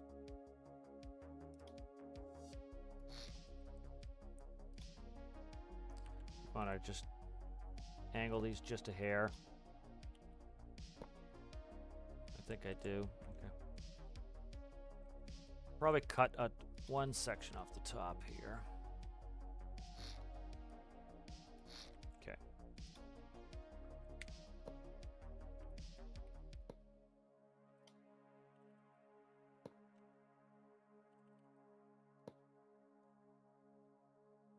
So a new version of the cramp here.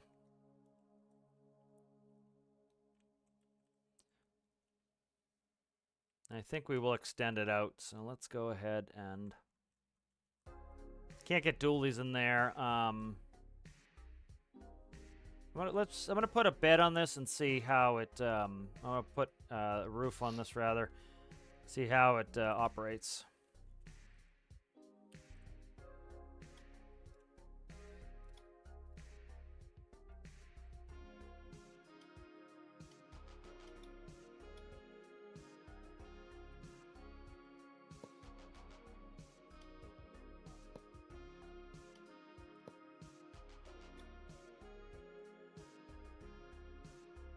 I'm screwing up the colors, but that's all right. We'll fix it later.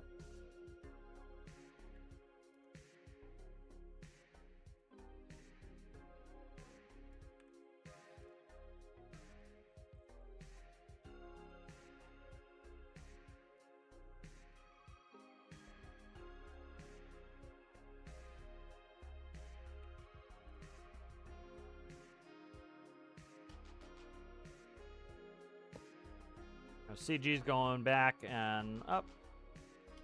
Give that a quick drive. See how it likes being in amber lamps. Looks a little weird with the non-squared body.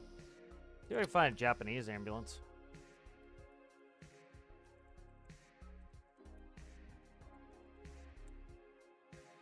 Oh, very interesting.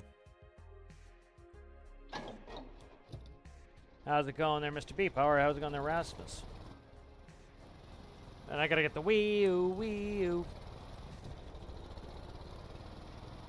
Alright, for the most part, she's working pretty good there.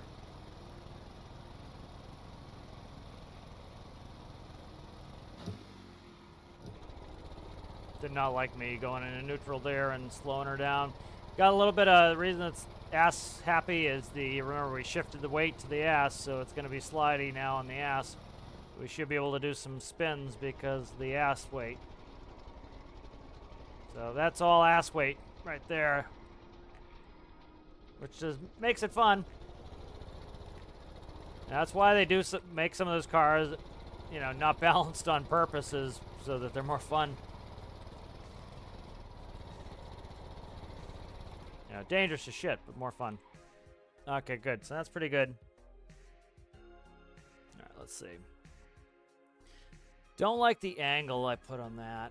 Let's see how I want to fix that. I do like the demarcation between them, but might just square this John up. Square it up, and then we'll put in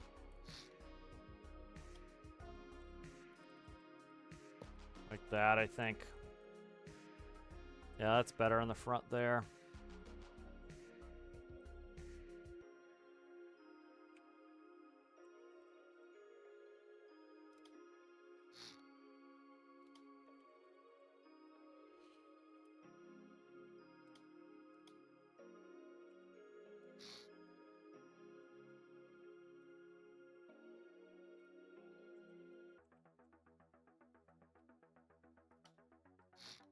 I'm going to use the ones I put in the fire truck, I think.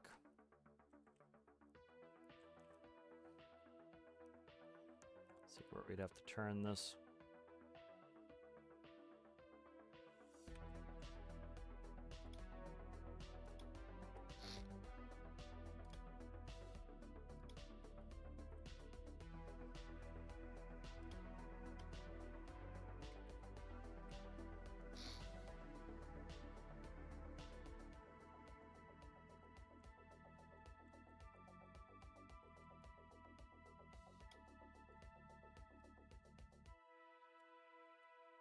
looking at there? 3 and a 2? Okay.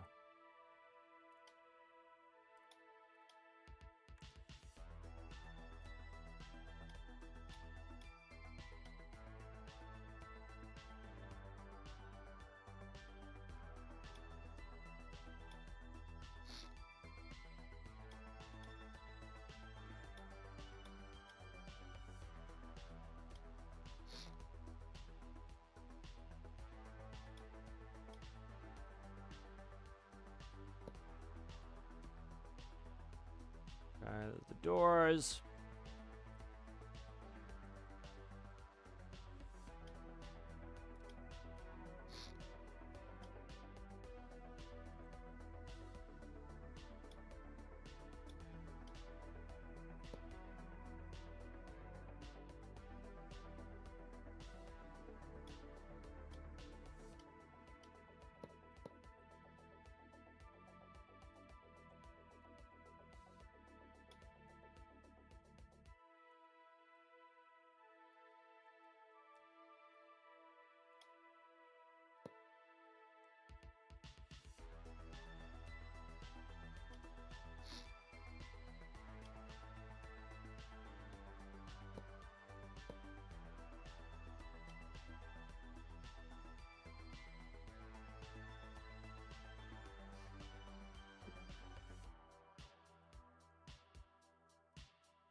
Probably make the back of the ambulance look different, but I'm just using the same colors for now to kind of get it done, and then we can screw with it in a second.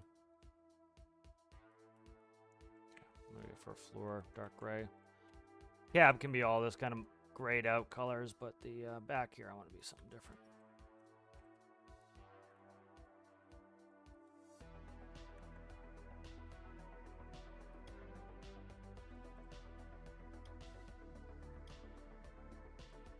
Yeah, it's gonna hit the top there. Huh, okay.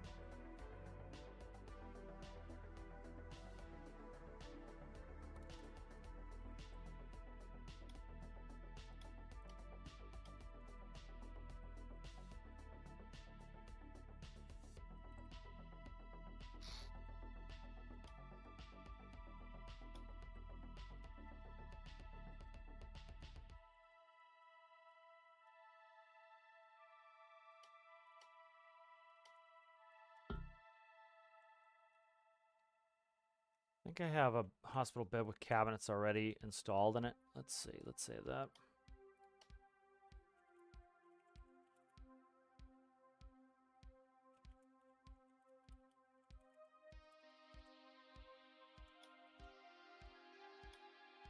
Let's see, where did I have that? I forget what it's called. Shit.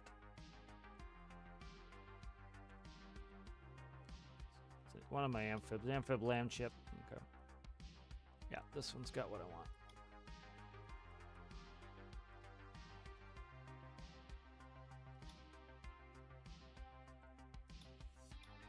Let's see where you are plugged in for Lohika. Lohika. Lohika. Oh, shit, it's on this one, huh? That's not helpful. Nah, that's not helpful. Alright, we'll make a new microcontroller for that.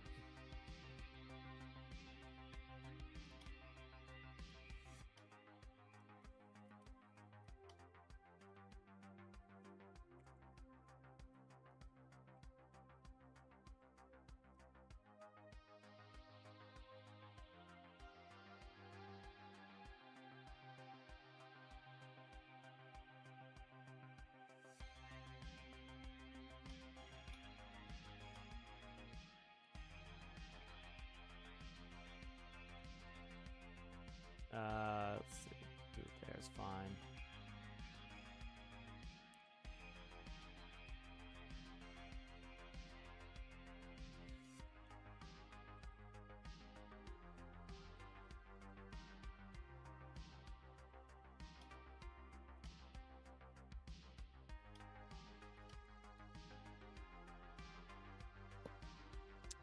Piss off their symmetry. Thanks.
Let's check some chat.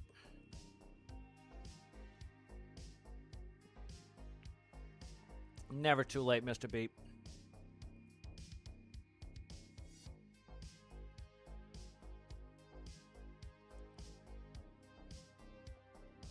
Yeah, a smaller hospital boat would be good. It's a little excessively large for what it is, and especially you start having duplicates of them everywhere, and so, yeah. Yes, you can have your oil drill and refiner on the same build. I just don't do it because it's a lot of, you have a lot of parts and money out there in the drills, and there's really no point to have it once you've drilled. So that's why I kind of get rid of it.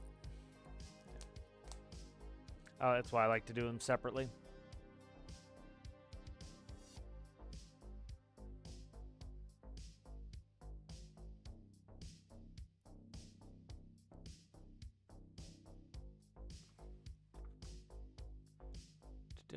All right, let's see. Let's save that again as the Pillock Lifesaver.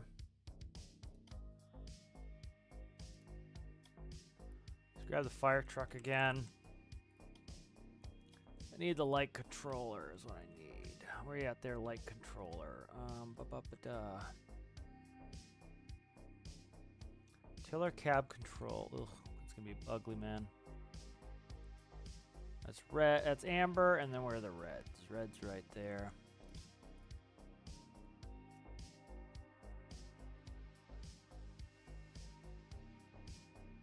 Which one? Where the hell is it now?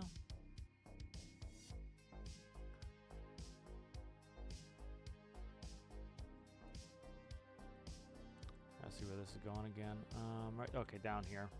All right, that's right there.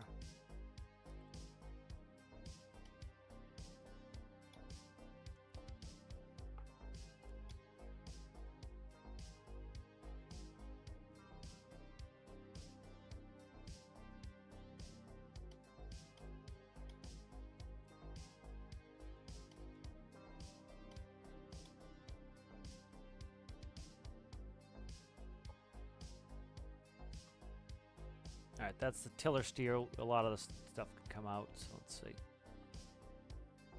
Radio. What is the radio about? Oh, radio control for that. Tiller seat we don't need anymore. Radio freak we don't need.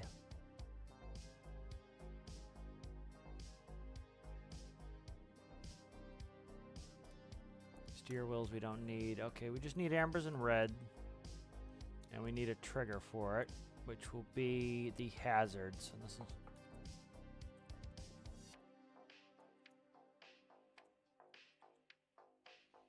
And so we'll just run it off the hazard so I don't have to put a bunch of crap in here. Okay.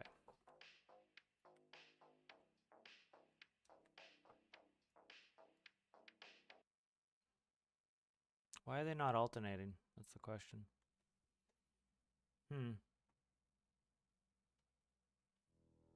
What's the... what? Hey, look at the logic of this again. What the hell? Oh, it's coming from the radio there. I need to grab the one off of the... That's why. Okay. I need to grab the one off the lead of the fire truck. What it's doing is the fire truck's microcontroller for the lights is sending the signals for those. So I should grab the ones right off this one. So right here, I should grab this one. There's the tiller radio. Yeah, I pre-coded it for the for that.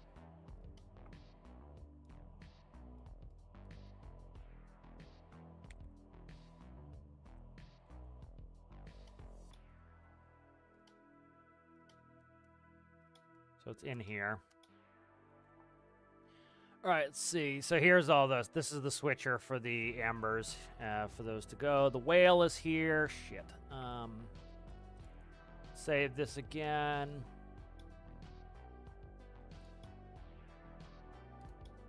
Okay, let's grab the fire truck again. Where's the micro for this? Right here, I believe. That's lights, siren.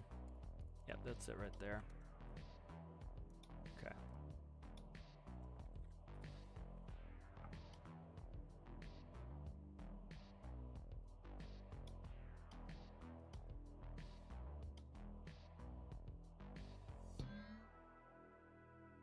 Okay. Okay, let's pare this panel down to where it needs to be. So we need just the panel and the whale.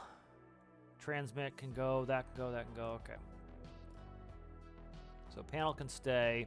Amber red stays, whale stays, radio freaks go, seat goes, transmit goes, radio goes. Cinch this sucker right up like that. Okay, let's see.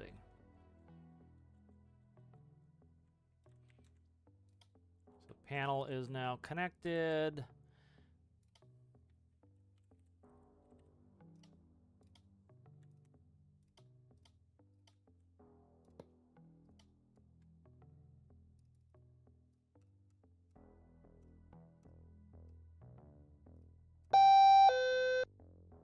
We like it.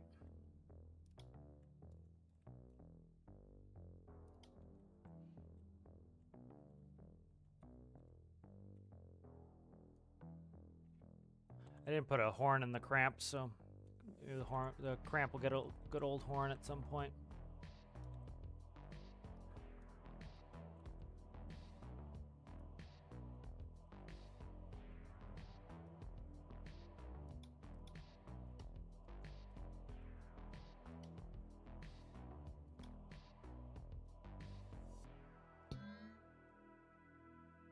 All right, reds. Inboard, inboard, inboard. Okay.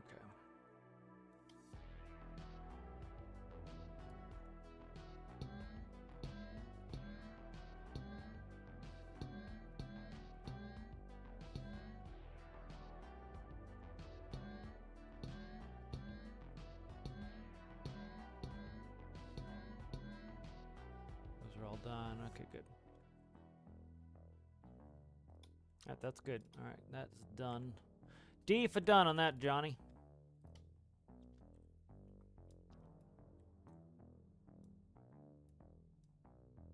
Should be able to go right here where I put that on the wall, right behind the seat. Right there.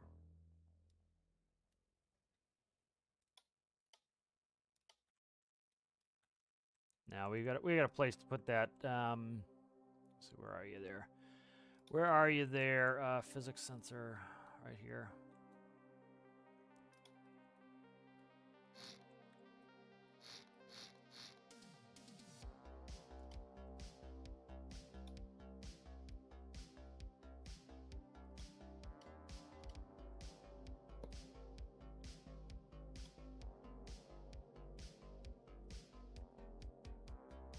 That's color swap. Suck it.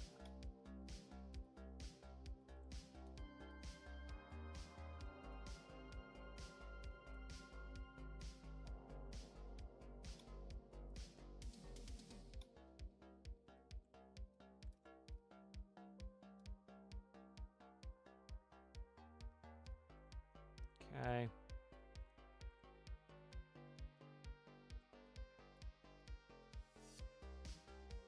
I want to go out and do the mission, so I'm just kind of doing this a little bit quick and dirty to get this done, and then we can, work on it later. But these should be hooked up. Let's get the electricity toy plugged in. We got health kits here. We got a reser. We've got more health kits there. Probably put a fire X somewhere in here and a torch. That's micros. Can't cut them there. That's micro there.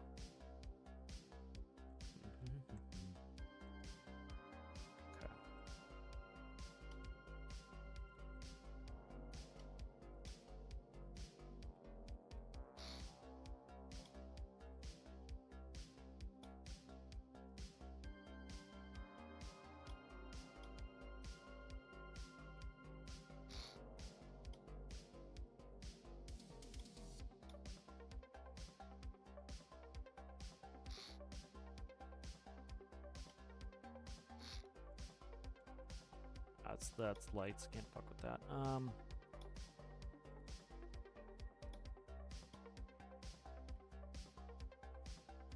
That's over that. Oh, you suck. All right, let's show you. See which section is not lights. I think that we can cut there. Yeah, we can cut there. All right.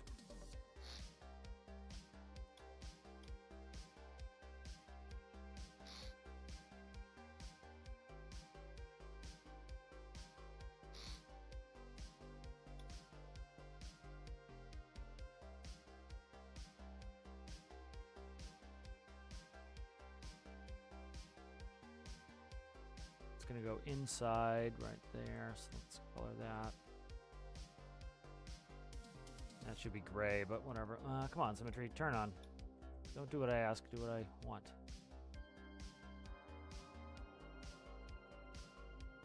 Let's color this.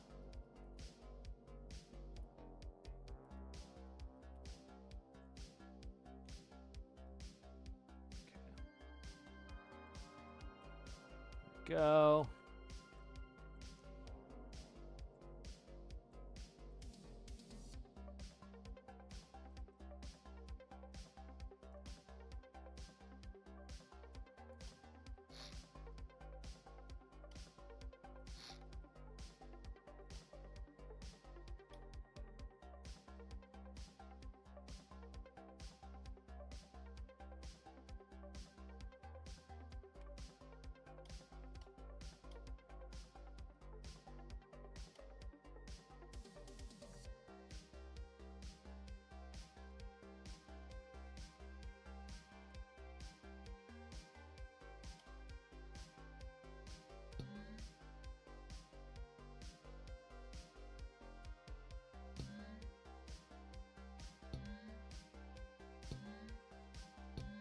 Should do a full lighting package that I can easily just grab to put in something else.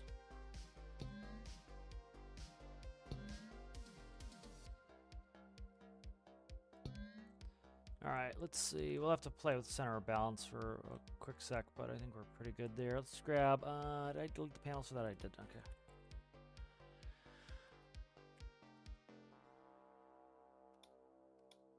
I didn't check which one that was. What did I?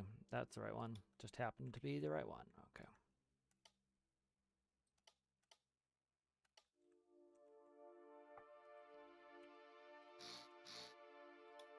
Let's do one, and then I could probably fix it.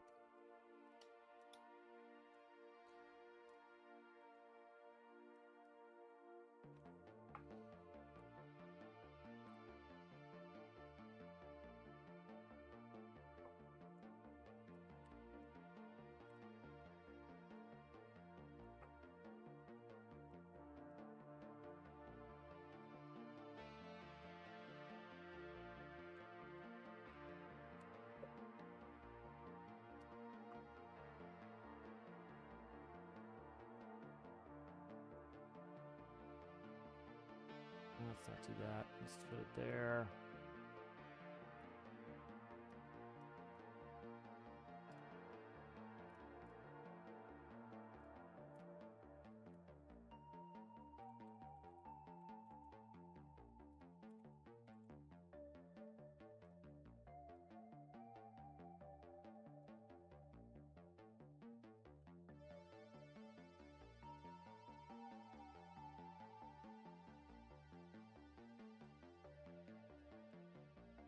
Okay, that will do.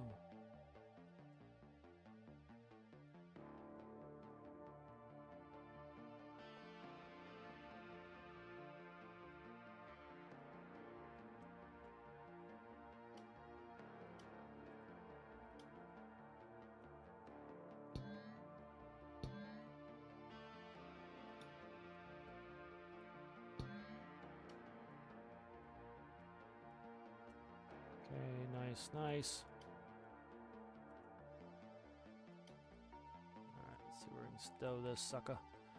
Anywhere in here. What is it? 3-banger? 3-banger right there. Alright.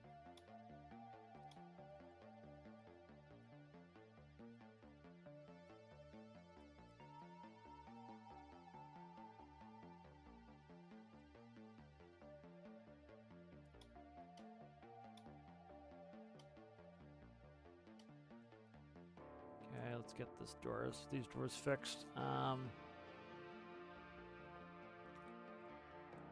in front of the door there, but we should be able to do it.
Okay.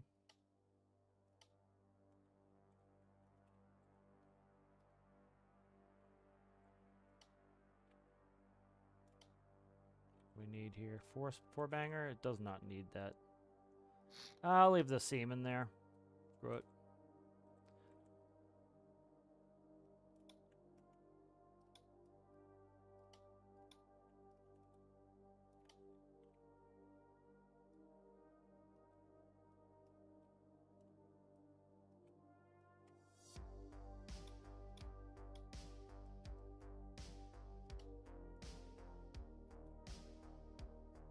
Put the seam all the way up there.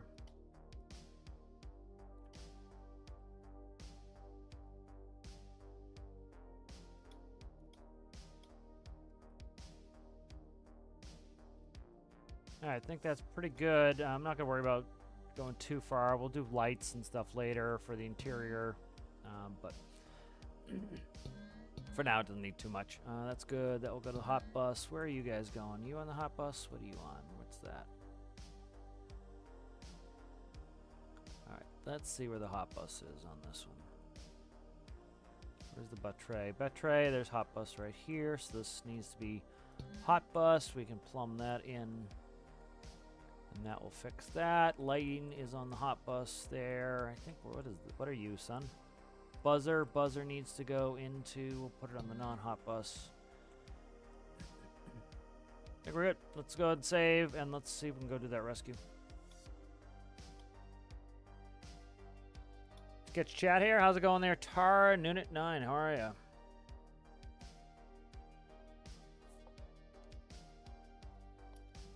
right, there we go.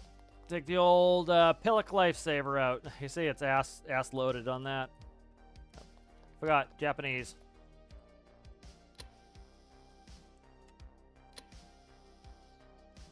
Okay, start it up.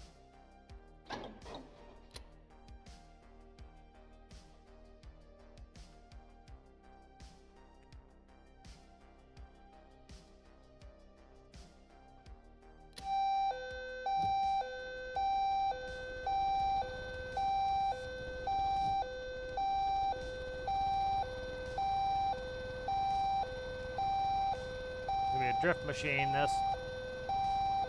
There we go.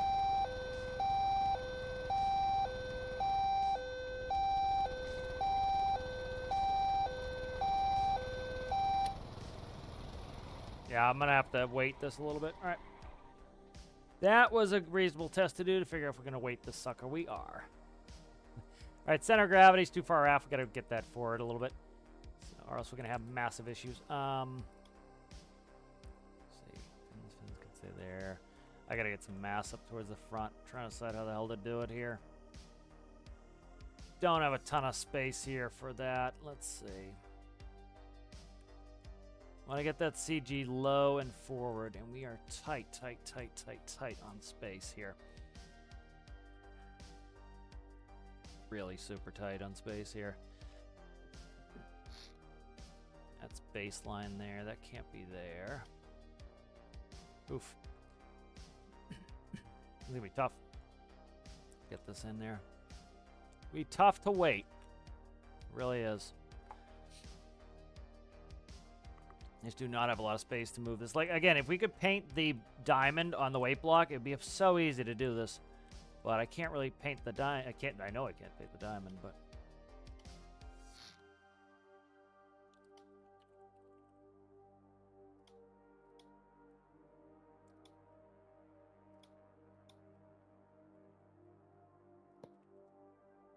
That looks all right, and that will give us a little bit of forward mass. So the difference is that to that. So that's helping.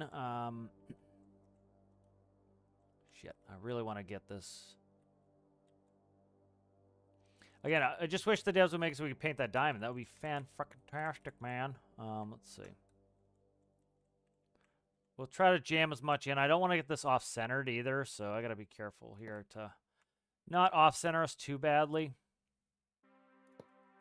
All right, let's do that. What is in the way there? Is there? Oh, it's the toggle for the hood is in the way. So let's do, that's a pain in the ass. Let's see. Take you. Take you.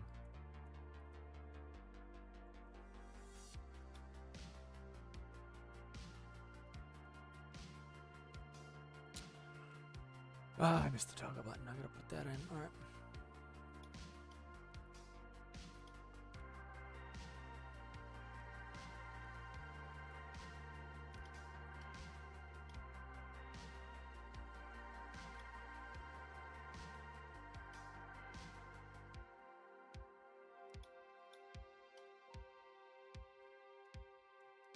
All right, let's find where this Johnny hook. Where you hook up there, John? Right there. John. Oh, where is it? Where the hell is it? Sitting back there somewhere. Right, this one here. All right.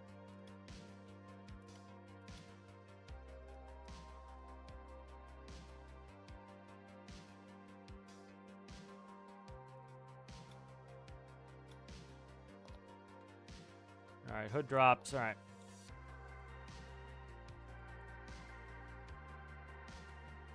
That could be. Oh, that's. Shit, that's yes, there. Okay, that's fine.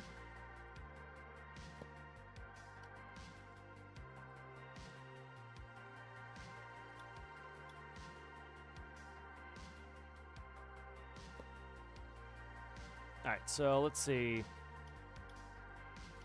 All right, so that's the difference there. We're moving that steadily forward.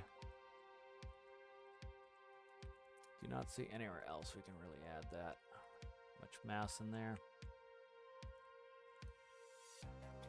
For now, let's do this. I might want to change them later.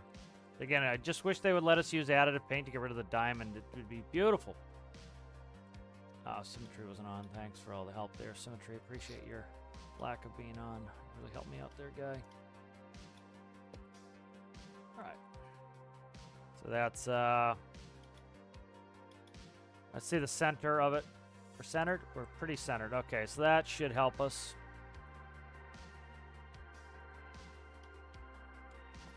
All right, let's go give it a run. You can see it's not ass-loaded as much as it was. It was really ass-loaded before Japanese drive.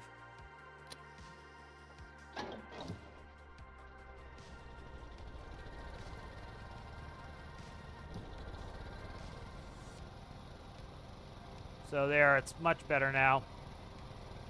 See, I can much more control it now. It doesn't take much weight to do that. This does not weigh much. So like a weight block, you know, like Battle Cannon piece can literally be 10% of the mass of this thing.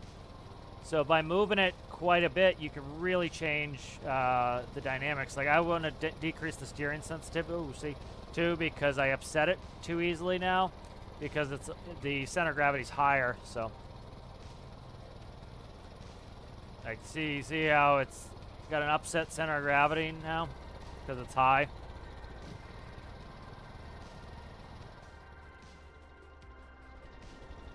So we'll be careful with it, but it needs to decrease the steering sensitivity because now it's more inclined to roll. Where before it had a pretty long wheelbase, nothing in the back, and we added a lot of weight to the rear. And so by shifting that back, you know, I talked about like the stability of land vehicles and how, you know, you get that weight toward the front axle, you're going to understeer, or toward the front, you're going to understeer, and it's going to be very hard to spin out. You get it toward the ass, it spins out like crazy, you know. And so you want to get it, you want the crap, you want it not to spin around in a turn. You got to push that weight forward, forward, forward. And that's going to help you because the heaviest part of the mass wants to go forward, you know, the direction you're likely traveling. So, all right, we're off to the races here. So not too bad, but like the steering's a little bit sensitive for this, where this, as you can see, this wants to rock and roll. So decreasing that steering sensitivity a little bit more would be wise, so that it is less likely to get upset, because it's going to want to roll more. The center of gravity is quite a bit higher.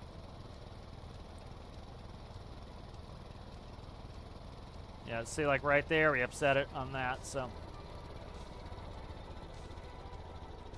You know, definitely much better than it was, but CG's pretty high, and it's, not as far forward as I'd like. We don't have much space to hide weight blocks in there, so I can't really hide them very well. And if we could paint, I could put like a ton of weight blocks in the front. We'd be great, but you know the devs have not let us do that yet. So hopefully that's something. See, that's an easy win for them. I wish they would just do. Let me see where this rescue is. Yeah, let's cut across. I don't want to take the road all the way there. That's an easy win for them, I think, to do that, and it would be something that people have been asking for. They could add it, I would say, relatively quickly. You know, we already have certain blocks that we can use additive on. Add the additive for the diamond.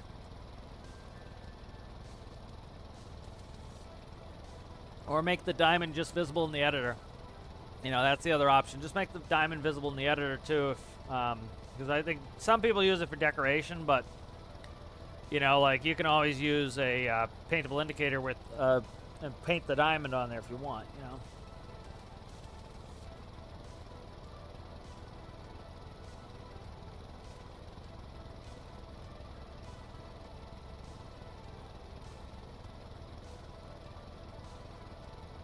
So happy how this turned out. You know, try to get this. I gotta get the stability up if I'm gonna release this in the workshop. What I might do is put a beefier bumper on the front, and that way I might be able to get a little more weight in there. But you know, it's a pretty small framed vehicle, pretty light vehicle to be adding, you know, quite a bit of weight to the back. You know, pretty much it got all its weight added to the rear there. And it's quite a bit of it back there, so it's a little bit heavy. You know, we're doing 160 kilometers an hour. It looks like we're going slow. We're not. We're hammering through here. You know, the old pillock cramp amber lamp. I think that's what I'll call it when I put it in the workshop. It's called pillock cramp amber lamp. Holy mother. Fuck. Get out, get out, get out, get out. The fire went out, luckily. Mercifully. You don't want to be part of the rescue yourself. Oh, these aren't connected. Fuck you. Electricity? How is that not electric? Oh, they're damaged. Okay, that's fine. Where the hell's the, right there's the torch. Did not see that coming. That's why I usually try to stick to the roads, but I want to go get this rescue done. I already spent a bunch of time working on this sucker.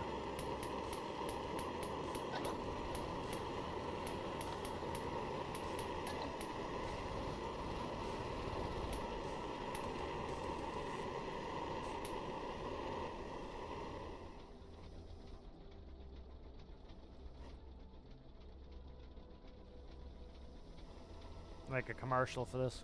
When the rescue vehicle needs to be rescued. At bison or whatnot, just casually watching our dismay.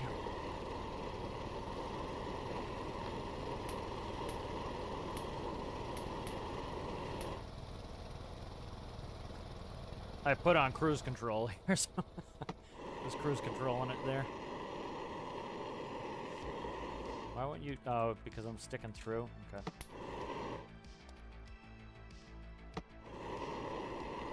Alright. The benefit of this thing being a little bit top-heavy now is hopefully we can get it tipped over. Because it is full up on its roof, so... Where's the...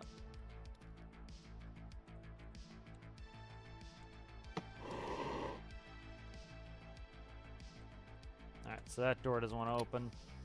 Can't reach the toggle, so there's probably damage there.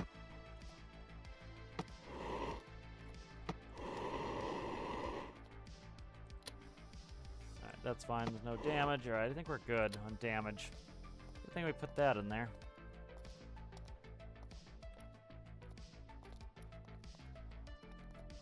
This thing, it does not weigh very much, so hopefully we can get it rocked over.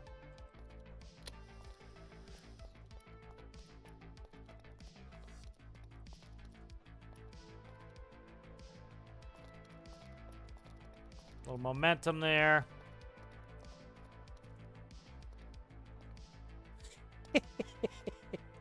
I love it. All right, good. We're actually in good shape now. So, We're in good shape now. I can hopefully open that door, see if I can kick it over. Let's go. I don't want it to twist, so let's keep this door open. And that should keep it from twisting. Let's put that one up to try to prevent it from rolling all the way over. And let's get the door there.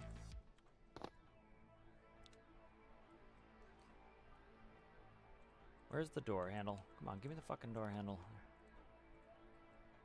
Where's the door handle? Why won't you go with the door handle? Not an electrical problem. There we go. Got the toggle button.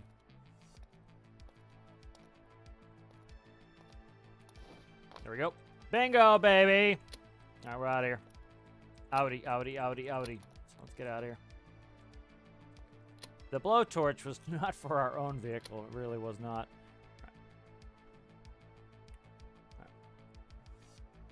All right. Batteries got used up. We'll just do that for now. Alright, we got a low voltage on there, so...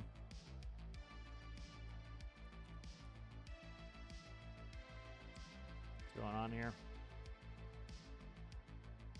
Something's broken. Something's broken. What's broken? What is going on here? We got low volts. We got infinite electricity on. It's not that. Okay.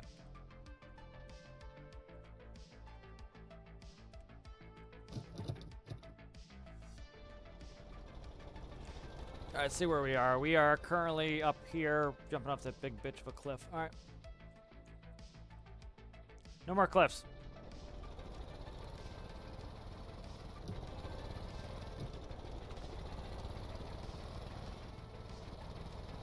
What is that in the road? Get out of the road. We've had enough disaster for one day, sir. I just still think it was hilarious how friggin' annoyed people were that... Why can't I move my camera? What's going on here? Why can't I move this camera? That's fucked now. I can't take the picture I wanted. Alright. I wanted to take one next to the bison. It was amazing how, like, people were losing their minds over the adding animals. Why would they do this? Relax. Look at the pretty animals.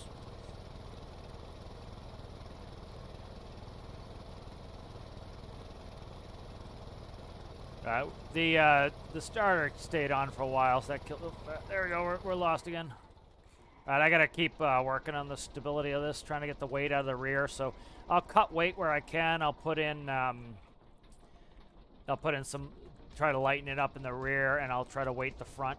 But, you know, if we can get that rear a little bit lighter and I can get the front weighted a little bit more, we'll be in better shape.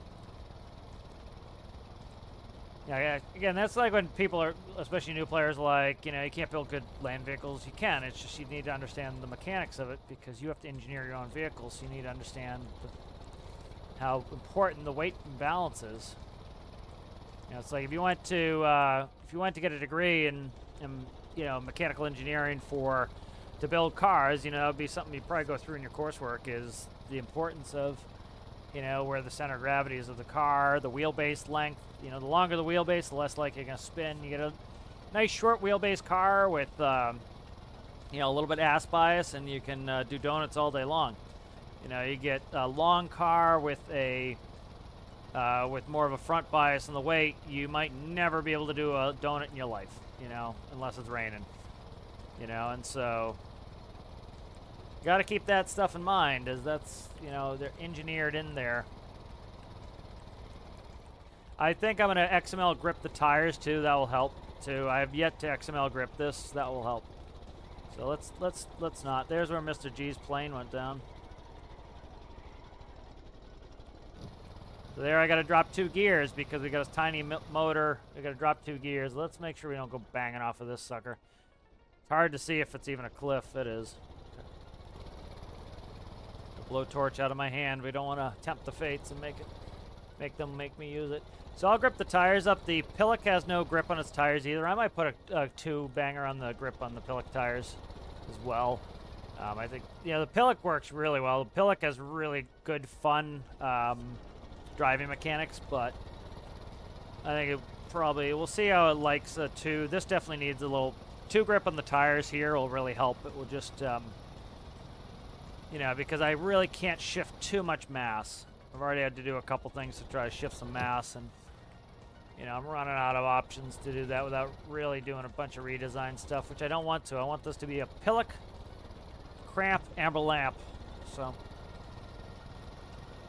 we're still showing low volts, which I don't know why. I'll open the hood, see if we damaged the alternator and it didn't get repaired. Because we've been revving way up here, and not getting positive voltage here.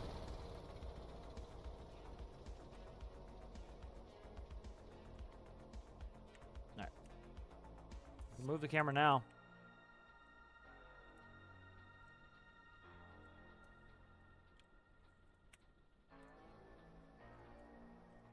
Alright. Did I not put the parking brake on? What did I just hit 5 for? Oh, space is the parking brake. I forgot. A bunch of people laying in the fire like jackasses. Alright. Excuse me, pardon me.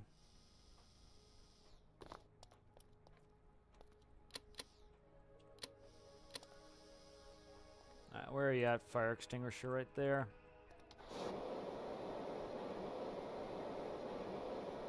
The Pillock Cramp Amber Lamp.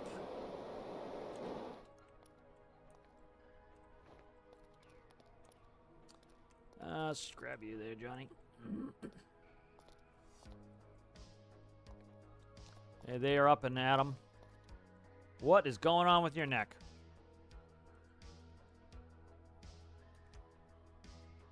We're gonna play with this for a second here. Watch, my character's gonna move. That's better.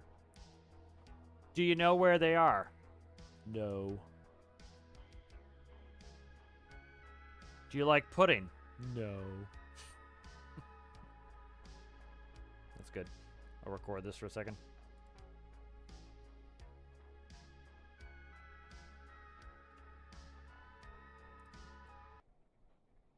Oh, you suck. As soon as I get the recording where it needs to be, the guy moves. Insanity, dude. Insanity every time.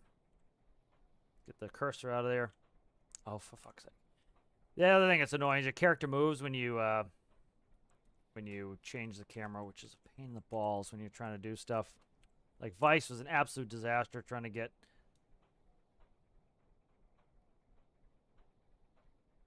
There we go. All right, I got enough of that.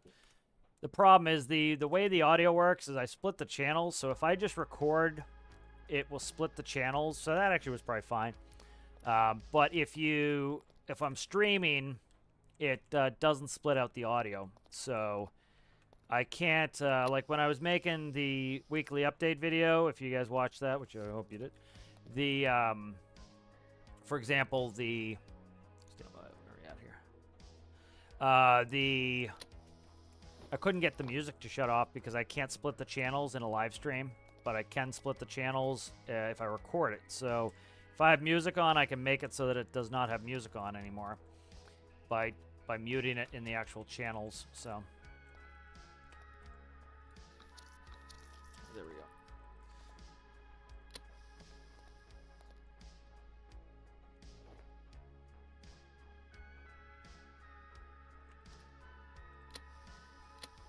All right, let's go to the hospital, which is there.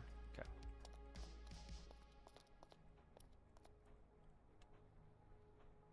Five is the headlights. That's why. 4 is the headlights. Okay, 5 is high beams. All right.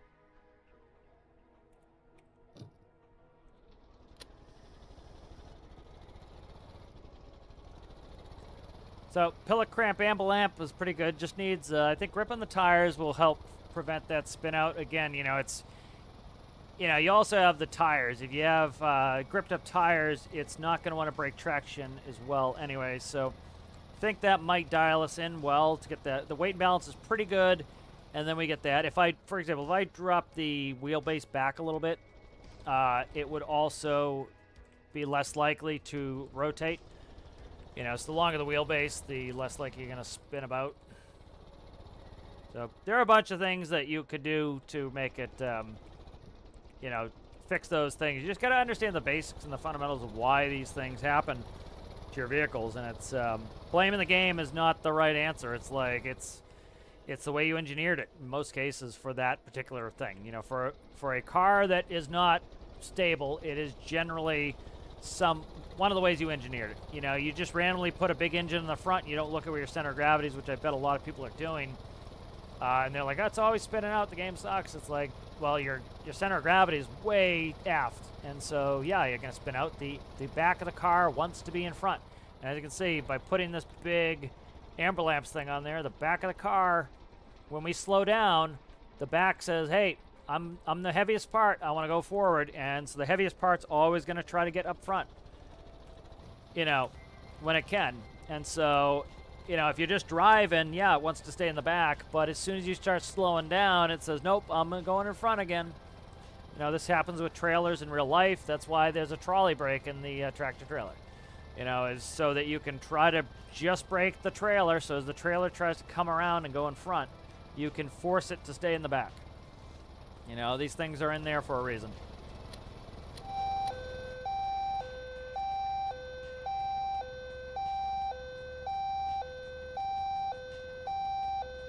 We'll just do a little bit of that. We won't do too much. So let's say you're building a race car. Best spot generally for a lot of race cars is you want a... Let me shut the siren off. You want the center of gravity about as centered as you can. It depends, though. So let's say you're doing a race car and you'd be doing a race circuit. You don't want understeer, which means effectively, you know, we'll simplify it. You know, understeer is essentially when the center of gravity is too far forward, it's going to be harder for you to steer. If the center of gravity is too far aft, you're going to be more likely to spin out, and it's going to be easier to steer because that ass wants to slide out. It's helping you turn. So understeer, you would go to turn, and the car would turn wide. You'd have a wide turning circle. If you have oversteer, you have a real tight turning circle, and the ass will break traction more readily, and it will try to come around. And so if you get let's say you get a perfect 50-50 center weight. That's like my race cars have about perfect 50-50s, maybe biased a little bit to the front. So it's best if you can start 50-50, and then what you want to do is go test the car, see how it behaves. If it is spinning out all the time, you want to move it gently forward. If it's if you don't have enough turn, you may want to allow for a little bit of ass play, giggity, and let it slide out the ass of the car. You know, so for example, when I did the hot hatch race car, that was designed to be a race car. It is a little bit, like, tiny bit biased forward. Like, I literally moved 3 weight blocks in there, and I could get it to behave how I wanted. If it was too far in the back, it would, like, by half a block, like, literally, it can get real precise. It would spin out in some of the turns on the race course. If it was too far forward, you would run wide in the turns. And so you want to move that weight around so the car behaves the way you want it to do. So for example, this vehicle is built, and it has, the ass will go sliding too much. So this has way too much oversteer. Like, say there it goes. It wants to come around at all times, so we know that we need to move that center of gravity forward to prevent that, or grip up the tires, or both. You know, so at this point, I've got that CG about as far forward as I could probably get it. And so the next step is to grip up those tires so that you don't break traction as readily. So if you can add more grip to your tires, the tire is going to hold longer and be less susceptible to breaking traction. So.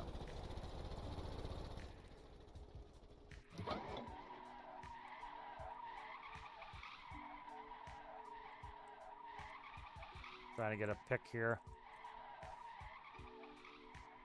Trying to get with that woman in the front there. There we go.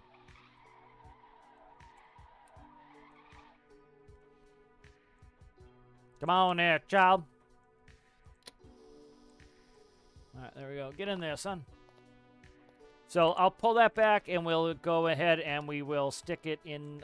We'll go in the XML editor, and we'll just edit out the grip a little bit, and we'll see how it behaves.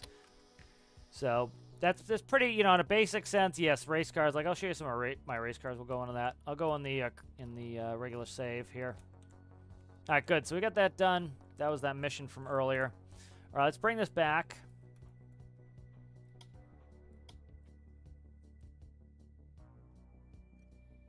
Yeah, but the middle is the best place to start. Let's put it that way. You'll find things about your cars, like there are race cars IRL that have terrible understeer problems. You know, they go wide in turns, and because they go wide in the turn, you have to slow down to be able to make the turn. Let's quickly save this when that comes up. What is today? 18? 19. 19, okay.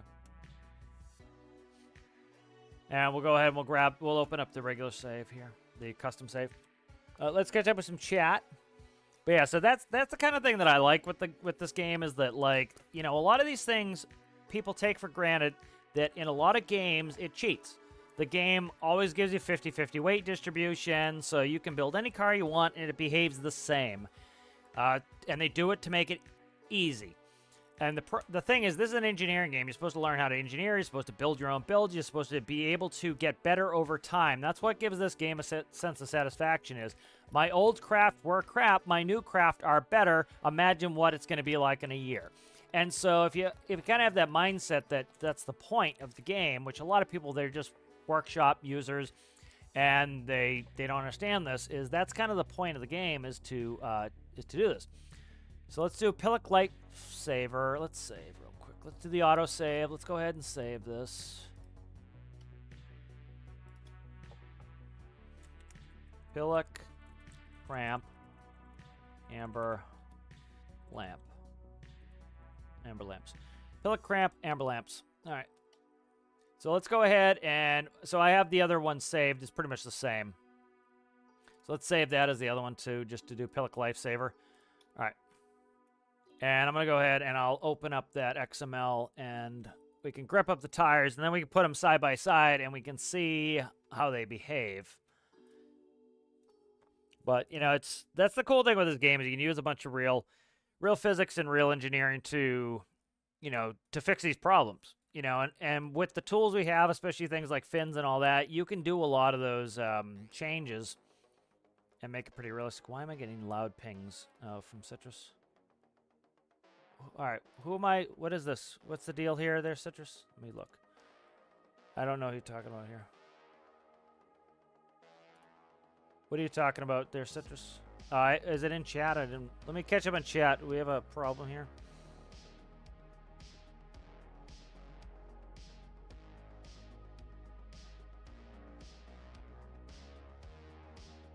I see.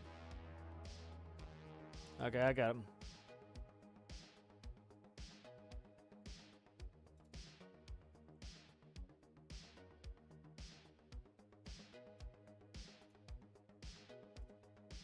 Bye, bitch. Bye, bitch. I don't understand why they think that's such a silliness. It's just like, dude, like, I didn't even see it, so it didn't even bother me. And then two, when I saw it, it took me all of 2 seconds to kick your ass out. It's like, you're only wasting your own time, dude. I don't get it, and I think it's funny. I think it's funny to kick people who are idiots. Gives me great joys. All right, let's see. Let's get this display cap up. Somebody being a dickhead. All right, let's control. Okay, so let's go in the editor here. Let's go ahead and grab the Pillock Cramp Amber Lamps, the one I want to change. So for those who need the quick XML wheel grip tutorial here, click on the wheel. I like to go to 99 because it's just a double digit. It's easy to find. So go to 99 on the grip of the wheels. Okay. All right, and then save it. All right, now if you open up the XML file, it's going to update it. All right, so now what I do is I do wheel, or you can do grip. Grip works. Do grip. If you don't change that to a different number than 1, it's not going to show up in here. So do grip. There is grip. So you have grip factor 0.99, so I'm going to copy that. I'm going to go into replace, and I'm going to go the grip factor 0.99. I'm just going to change them to 2 right now. So 2. So we're going to change all 0.99s to 2. All 4 wheels are 0.99. We're going to do replace all. All right. Now you theoretically could slide the front if you wanted a little bit, so you could do differential grips, but you don't really need to, and you don't really need to get into all that. All right, let's go ahead and save that. Now when we open it, All right, let's test it out. All right, so let's test out the original, which is this Pillock Lifesaver. All right. Let me just quickly, we'll get rid of that. I'm just going to catch up on chat here real quick. I think I was pretty much caught up. Yep, oh, Black Betty, Amber Lamps.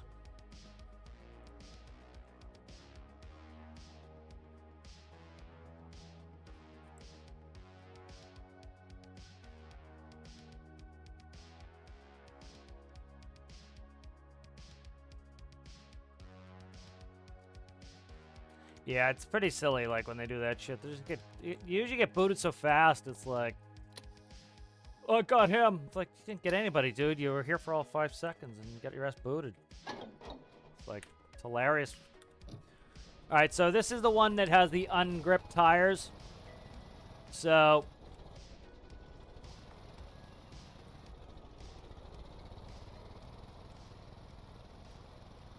So, like, that's me trying to control the slide. So I'm going to try to fix the slide as much as I can.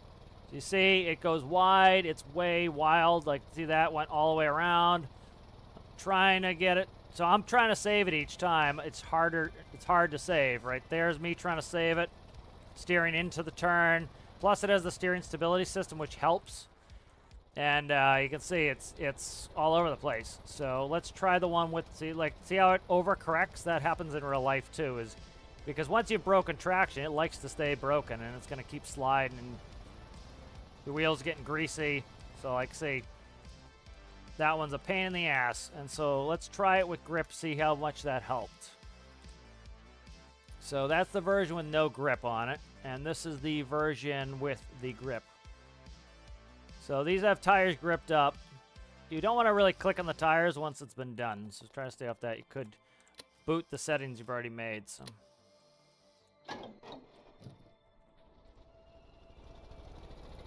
we'll see if this is enough to fix it.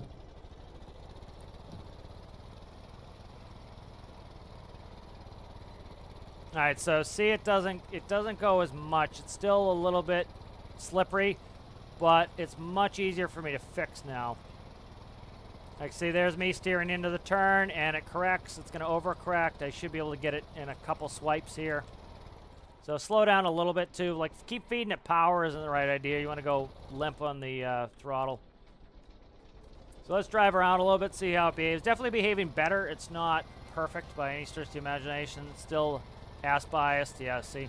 So it does, I can definitely see it's helping, but the car is super light too, and it has a high center of gravity, so it's picking up the wheels, so you're going to lose the grip once the wheels come off the ground anyway. So let's see what we can do to move some of that CG. So CG's there. Let's see. I might pull those weight blocks out of the back there. Let's pull these out. Let's see what that did. So let's go back. Yeah, so that we should be able to push forward a little bit if I can get rid of those. Give me the black color. Oh my god, the black color. The fucking color I'm literally clicking on. Jesus Christ. Okay, symmetry's off again. Thanks, dude. I'm gonna need it off in a second anyways. Let's leave it off. Okay.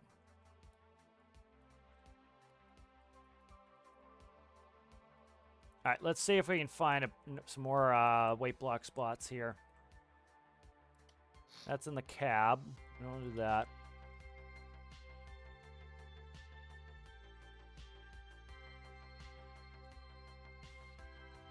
So let's put symmetry on for a second. Get rid of that.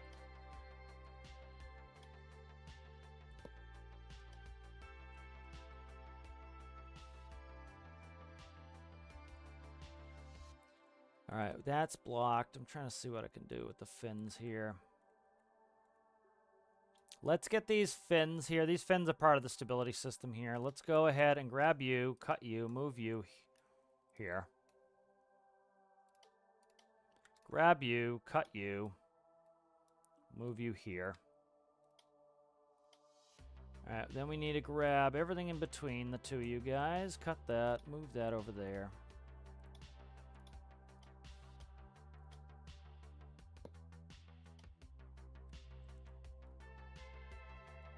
Okay.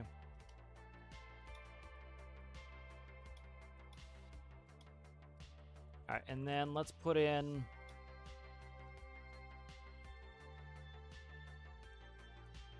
that up there. Tell what that is. All right, so that, let's see the difference between that. So down and forward, that's what we're looking for. Down and forward is what we want.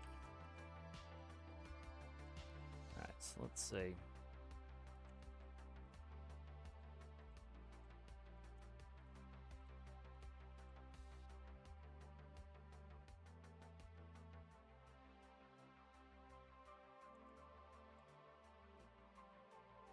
Can't see with that in my hand. Let's see, what do we have here? Can we push that back? We can. Gorgeous. All right, that's going back.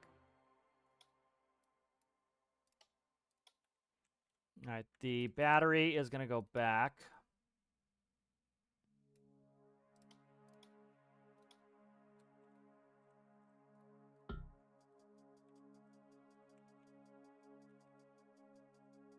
Let's actually do this. Let's cut the battery and put it forward. This is not that much, so I'd rather see the battery than see the weight blocks. Let's go like that. We have 2 block there, 2 block there. Okay. And a lot of this is hidden anyway, so that's good. Let's see. I do some paint here while we're here.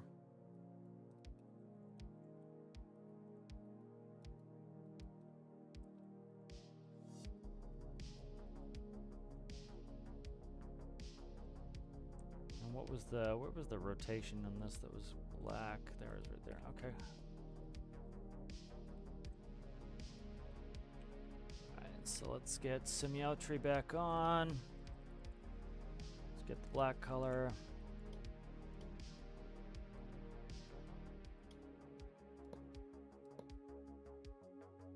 Alright, so one of those will fill. Let's check that out. So see, down and forward some more. So we'll keep working. We'll see what we can keep accomplishing here. So we can do one more there.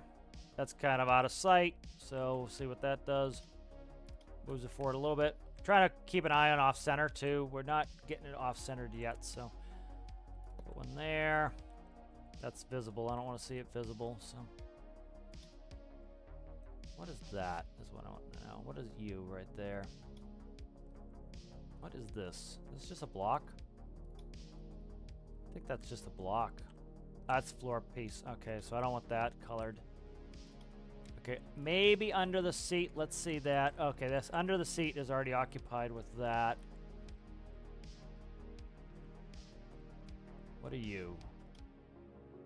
That's under the seat, under the seat. That's why they're regular blocks and not nothing blocks. Okay. Probably pretty good. We're pretty close to where we need to be here anyway, but the battle cannon adds a bunch of mass.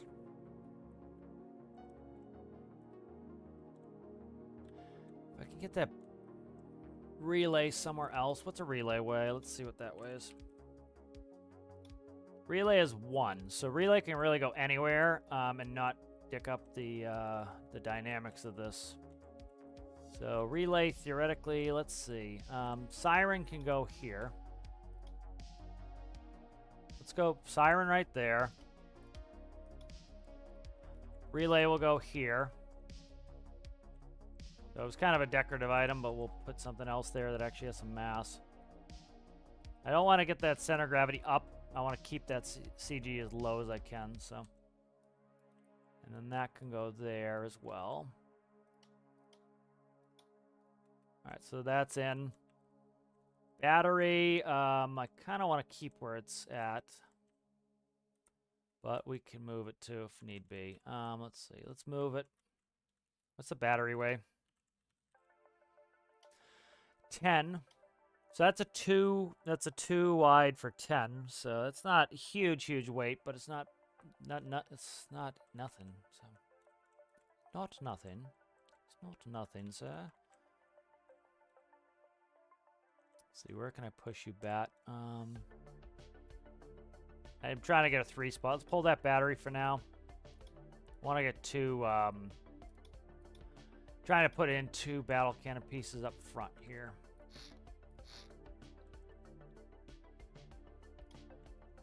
As forward as I can possibly get them, so.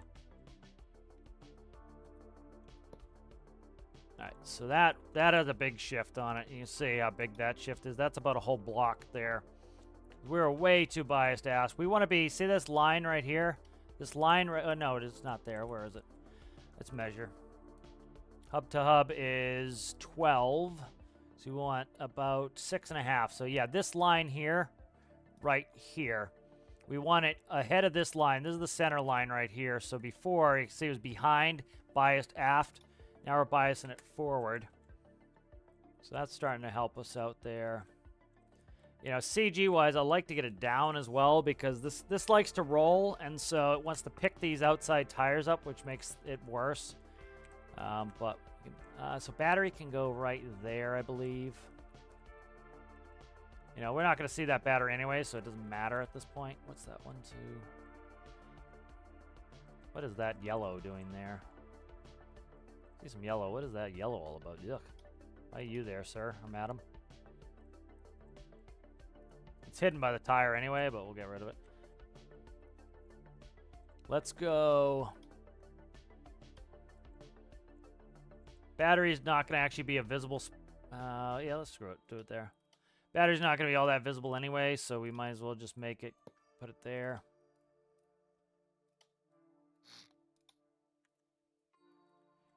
Yeah, like you can't really see anything in there anyways. It blends right in.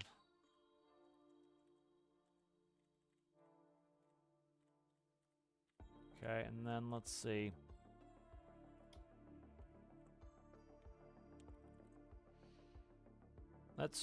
Worst case, we could do this too. Let's scoop. Where the fuck battle cannon? I clicked on it. Where you at there, guy? Right there. Okay. So we'll see if they interact with the wheels. Sometimes the battle cannons don't. So like, let's look at it now. So there, it's up and it's back. It's still forward quite a bit, but now it's going down. So there we go. Let's try that. That's pretty good movement because this is the center point between the axles. And then it was here, and now we're up to about here. So it's still a little higher than I'd like. If we get that lower, because it's letting the outside tires in a turn come off the ground, which, of course, your wheels are off the ground. You're going to have less grip. All right, so here's a full send. All right, so see how it does not want to go. It does not want to spin out. Like, I'm holding W and I'm holding A. And see how the turn's actually pretty big? That's got a little bit of understeer. So see how it's got some understeer, and until I can slide the ass out, we make a huge turn. So this has understeer, and then it will finally break traction, and we get some oversteer. So this is actually really good now. So let's drive around a little bit, and we'll see how it behaves. But this feels already much, much better. So, like, it really, like, you move it by 1 block, that is a lot.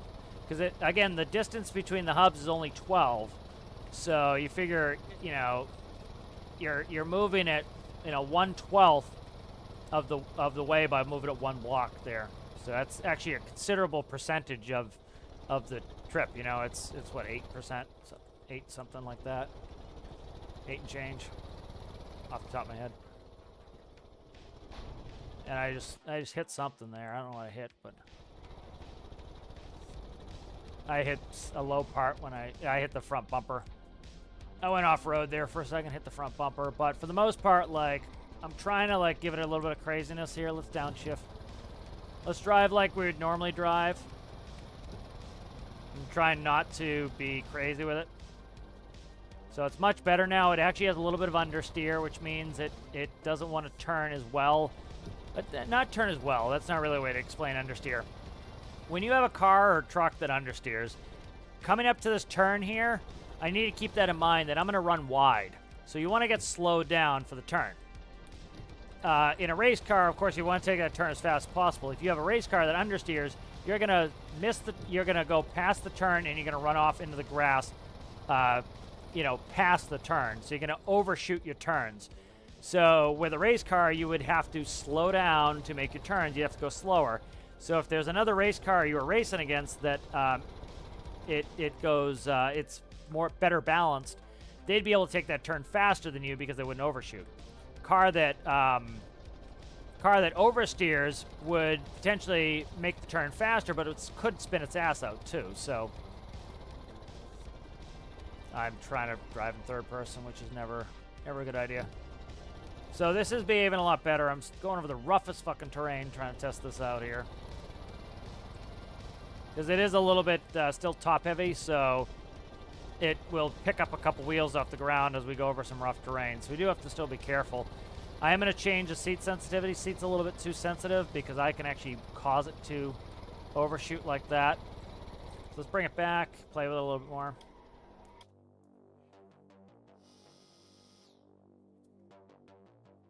All right, let me see. What do we got here? The old pellet cramp. 4-cylinder. Yep. Yep. The pellet cramp is on the workshop. That was in last week's workshop video. All right, so let's see. So some things we can do. Let's drop the sensitivity on this seat down from 13 to 10. Let's drop the steering stability controller down to 4.5. And let's go see how this behaves now. It's going to make it so that I can't... it's going to be a little bit more reserved. Because I was able to upset it myself. Okay, so going both is too much. So let's keep the p-value low. And let's go ahead and we will increase this to 15.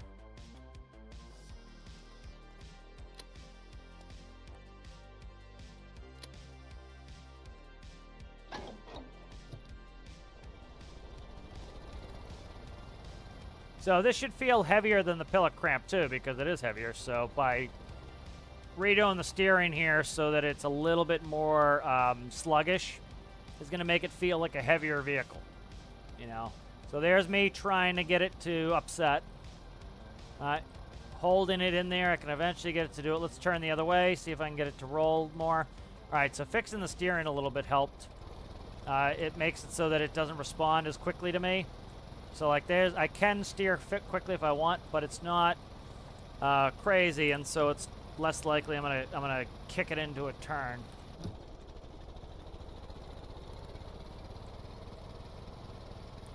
So the p-value might still be a little bit high. It feels like it's overshooting a little bit. Yeah, it's overshooting a little bit still. Definitely overshooting still. The problem that you know, there's some things we can't like completely get out of this build.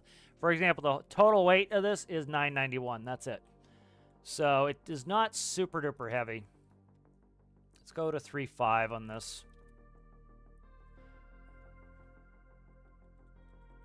Let's actually try going the opposite on... no. Let's try a 4 on there. I don't want to go crazy on cutting the p-value down.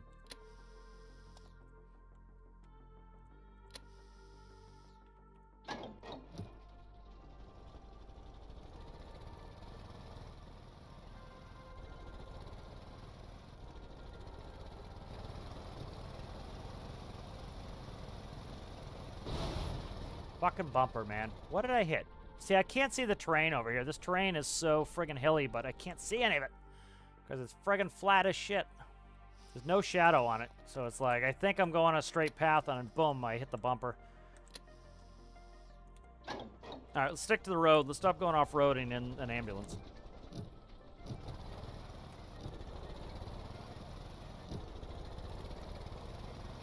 Again, with small motor, you need to rev it all the way out. So get that tack pinned on. So this is my tack. We want to get that tack pinned before we shift gears. There's it, pretty close to pinned, and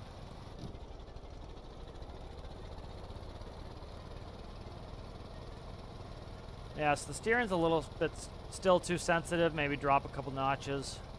Like, look at these jumps. You would not be going... We're going 162 kilometers an hour, too, so you got to kind of take some of it as personal responsibility, too, of, like, don't go 160 kilometers over a blind hill like that.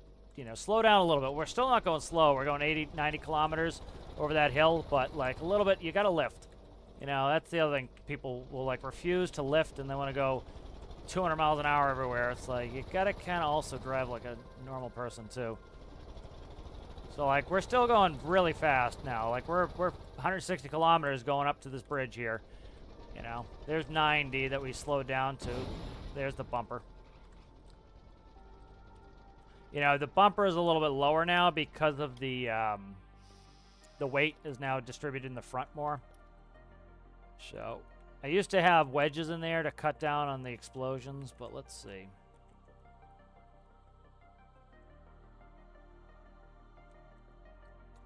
Kind of want to leave the bumper as it is. We'll just not drive like an asshole. How about that? Now, keep that in mind.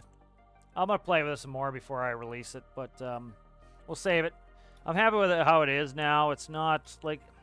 I don't want to make it so it's too much of a babysitter where, like, it doesn't have any risk of hitting stuff, because it's like, you got to not drive like an asshole, too, some of the time. You know? Can't always drive at full clip everywhere you go and expect to not have accidents. Same thing in real life, you know? Let's go down to 13% on the steering. We'll do one more little run. So I'll kind of drive like how I should drive, and then we'll see how it does. All right, we're going to emergency at Urine Wind Power Plant. Let's drive like professionals here.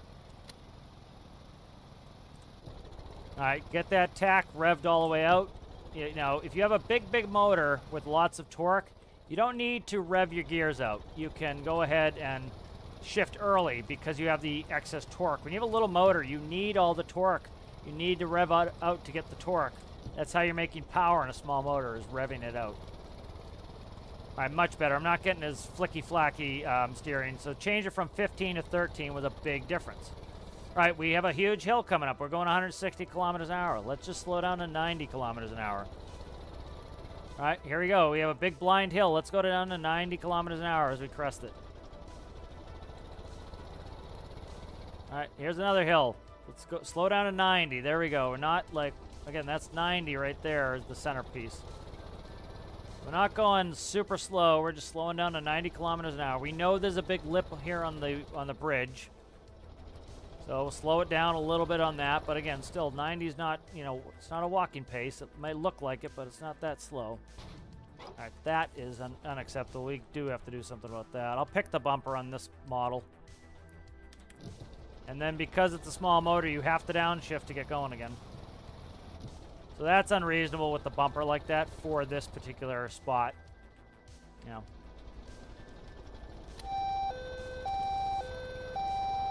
Alright, so let's drive how we should be driving to the rescue. Because again, you don't want to become part of the accident yourself. So yeah, steering's much better now. I've got the steering dialed in.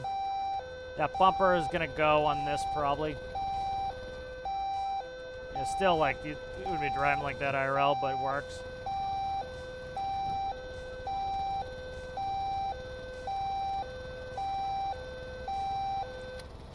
All right, there we go. All right, we're going to have a turn come up here. We know this vehicle understeers, so we want to slow down for the turn.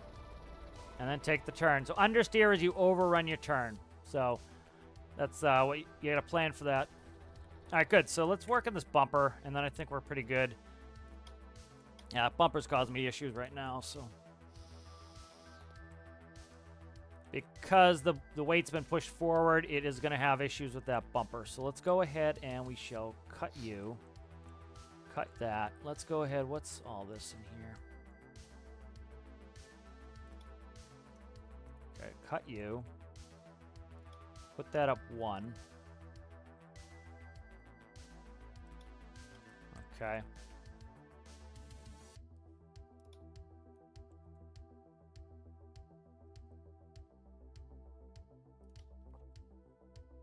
Grab pyramids.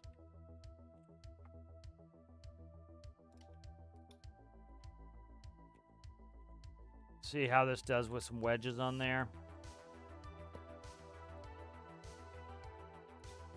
Because before this had wedges on the bumper and the bumper wasn't hitting, and now we've got that battle cannon piece on, so that could be very well contributing to it. So.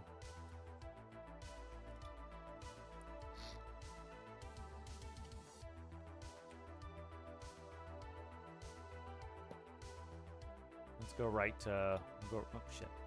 What did I just do? Okay, that's fine. I didn't do anything. All right. So let's see how this one works. I'm happy with this bumper. It can be a little bit different design. This one I might, you know what, let's cut out that weight block. I don't think it adds too much, and we should be able to put in this. I think that'll look better.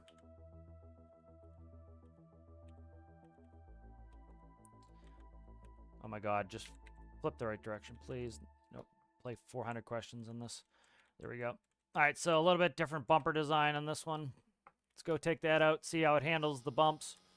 That should slide better. It's usually when you catch a hard angle, it's when it likes to detonate.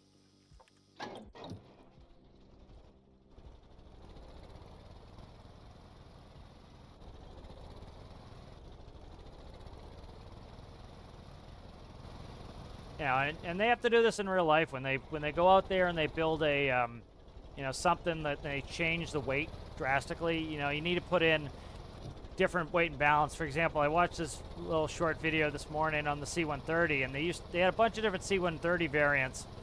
And when they went and they modernized the cockpit, they you know, they're putting in a bunch of flat screens, and they had old steam gauges in there before. And so when they did that, the avionics weight went down by a ton. Not literally a ton, but it went down by about 500 pounds. So they put a 500-pound steel plate underneath, in the nose of the plane, essentially underneath the cockpit, to account for the loss of the avionics weight, because it was screwing up the weight and balance. So even a C-130, by changing 500 pounds, by taking some avionics weight out, it screwed up the weight and balance. So they then had to be able to go and put. All right, so see there, we could hit it as hard as we like, and it's not a problem. So that fixed it. All right, so that's good. So we should be able to hammer through a lot of this here and not blow the nose up at least. Can't do it like a complete jackass like that, but we won't blow up the bumper anymore. So that's good. Let's bring it back. All right, so I like the look of it, too. It didn't ruin the looks. I actually kind of think it improved it a little bit.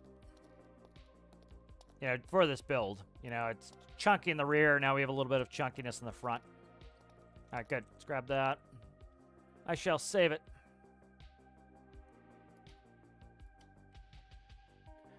All right, let's catch up on some chate. Yes, oversteer is the best because you don't see the tree that kills you.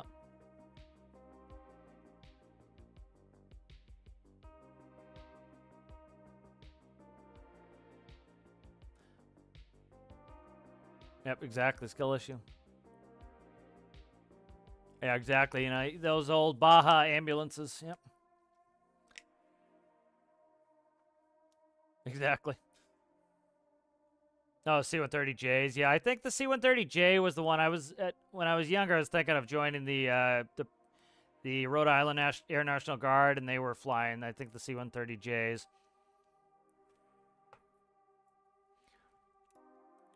So let's see. What do I want to do? What do I want to do? So I'm happy with how it's working now. Eventually, we'll play with this in the career game and see how it turns out, and then you know, probably release at some point. But you see how much weight I had to change. Like, so this is the pilot cramp amber lamp, and here's the regular pilot cramp. We'll go take the regular pilot cramp for a run. So like you can see, I meant to look at it in the editor. So like see where the center of gravity is on this. They're about the same spot now. I think the amber lamp is still here. It's right about there. So this is lower and further forward because we don't have all that shit in the bed. And so that's why, like, you know, when people overload their pickup trucks, they lose the front because it's taking a lot of weight off the front axle, and you lose steering capabilities with that. So like this is, like you can see, this is a really fun vehicle to use. It has, it behaves nicely. Like you get a real nice circle turn on it.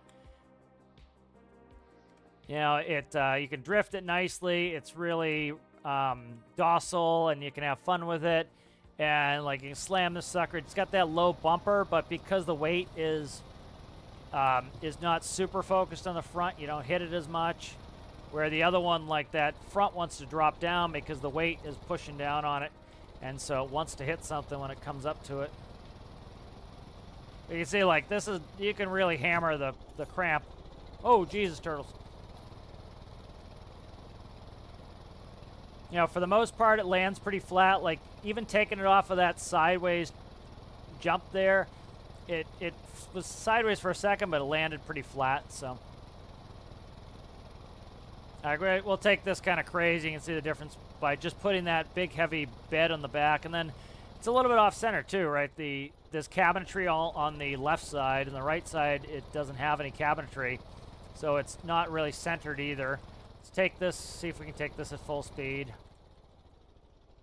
We don't need to take it at full speed. It's going to do a wheelie anyway. Okay, I just want to make sure it doesn't hit the bumper. A couple of these bridges you got to slow down for. A couple of them you can take full speed, but this one is like a full block height difference.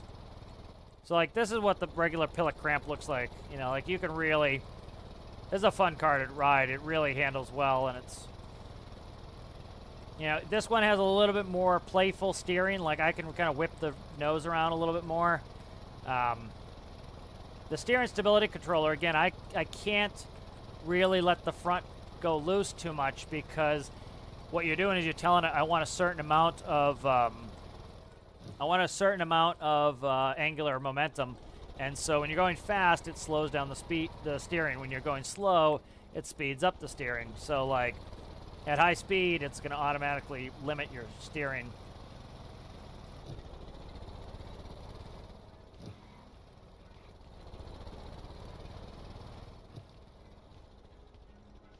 So this is a fun little truck to use.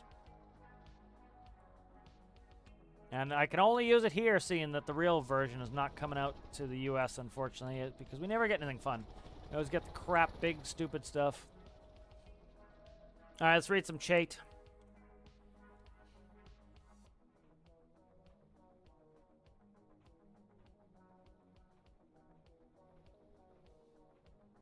Yeah. Yep, but yeah, I really like the Hilux Champ, and it's just sad that, again, another cool vehicle we're not going to get in the U.S. because people want to buy big, huge, stupid monstrosities that, you know, pickup trucks have become luxury vehicles here, unfortunately, and it's like not what they're supposed to be for. You know, you can have them if you want. I have no problem with them existing, but like a lot of manufacturers will not make two-door pickups anymore. They only make four-door pickups. And because they have a four doors, they cut the size of the bed, you know, and you can't get a manual anymore. And like this, the base model of the Champ, you can get crank windows. So like if you want to start a business, you can buy an inexpensive truck that has no frills, but you can have a business. You know, you can go be a tradesman. You can be an early level tradesman, you know, just starting out and afford to have a vehicle, you know, instead of having this like big monstrosity that has like leather seats and heated ass and cooled ass and all the shit you don't need, you know, and is oversized. You know, like that's why like the Ford Transit Connect was popular everywhere. It was a small, tiny van. You didn't need a full-size American van to be an electrician, you know. So it burns less fuel, it takes up less space. You can drive it around the city, and it's not a big pain in the ass, you know. But we just make huge shit here for no apparent reason. You know, and then we cry about the gas price. It's like, yeah, go get a vehicle that burns less gas. You know, it's funny to watch all the people like, you know, gas prices were low, so they all went out and bought pickup trucks, and then the first thing you do is bitch about the gas price when the gas prices go up. It's like, I bought a hybrid. You know, I like pickup trucks too, but I bought a hybrid, and so I like barely use any gas, and I don't care. It cost me $20 the other day to fill up, you know, and I haven't filled up in about 6 months. So 6 months of gas cost me $20, you know, so. But I like this little truck. This truck behaves well. Get out of there, come on. Yeah, so that, you can see the difference, you know, by putting too much weight in the back, what it will do, and how much work you have to do to fix it. Let's see if I can find the Patney pickup. I worked on this a little bit. That's the Patney pickup. That's the conversion from the Patney to be a pickup. Is this Japanese? No, this is regular. It is Japanese, but it's regular drive on this.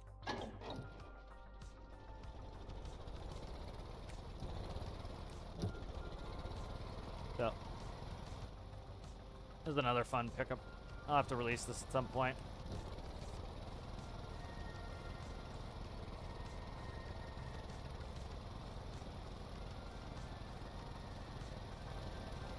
Now, it's got that big 4 head on it.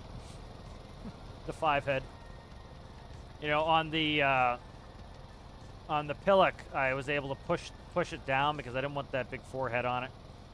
So I was able to push it down a little bit.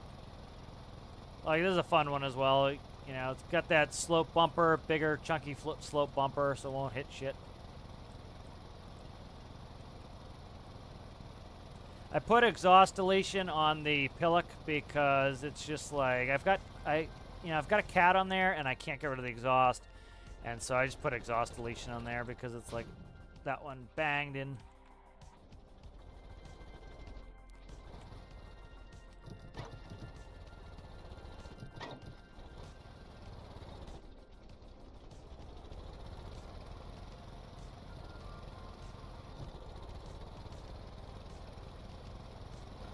What speed are we doing in here? We're doing 83 miles an hour on this one.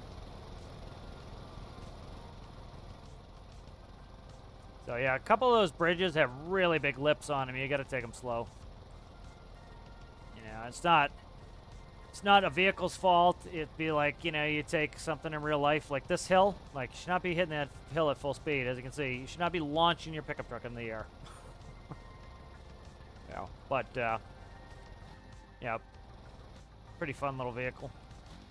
Probably release this at some point. I haven't had a chance to test it, so I'll probably use it more in the Career Build Series episodes. That way, once I kind of realize it's working the way I want to, I'm happy to release it. Let's get that back. Yeah, I miss the smaller trucks, man. It's just, like, there's no American truck I want. Well, yeah, there's no American truck I want. We'll stick with that statement. The only pickup truck that interests me right now that is a mainstream brand is the Honda Ridgeline. That's it. You know, and it's a reasonable size.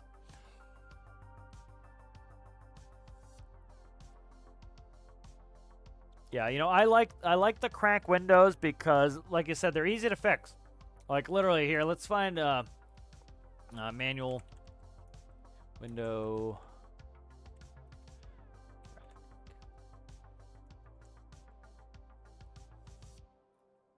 All right, here's a diagram for manual crank windows.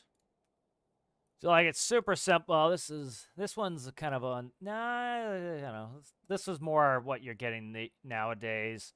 Try to find the crank version of it. All right, here's a power window versus a regular. The problem is you get into the button panels too. Like, I had the button panel go on the rear window. I had the button. Okay, let's put it this way. I was putting down the passenger window. The passenger window got stuck down, would not go up.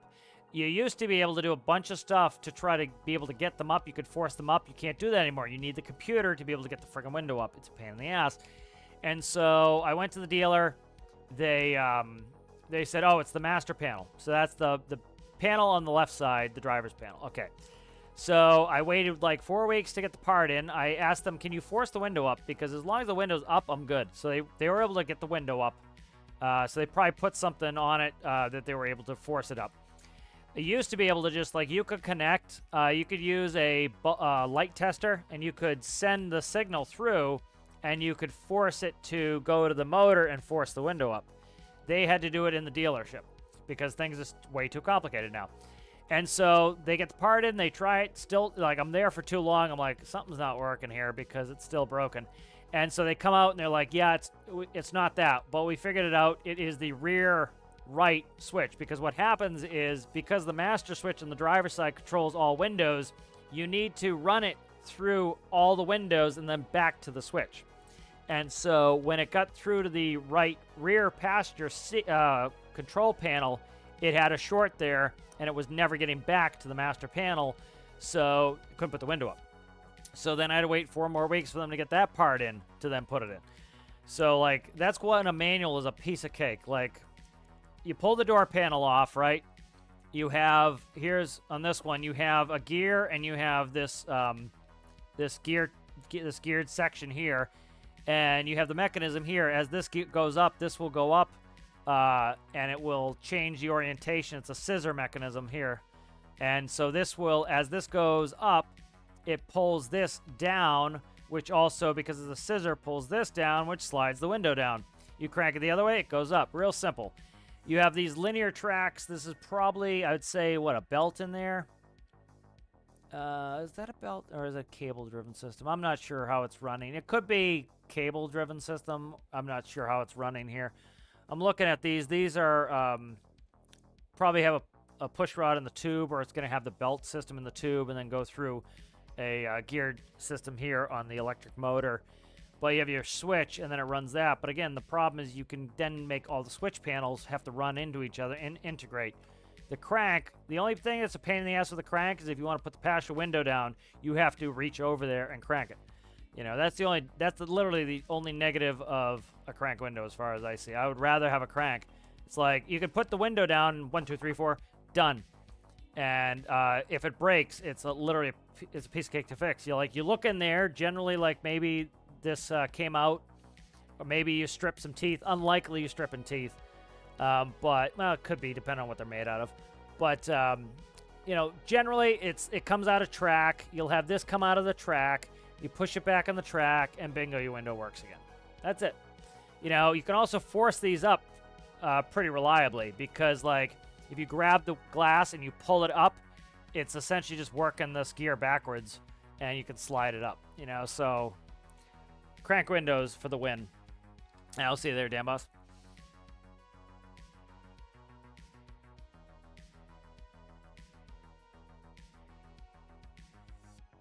You catch some chate.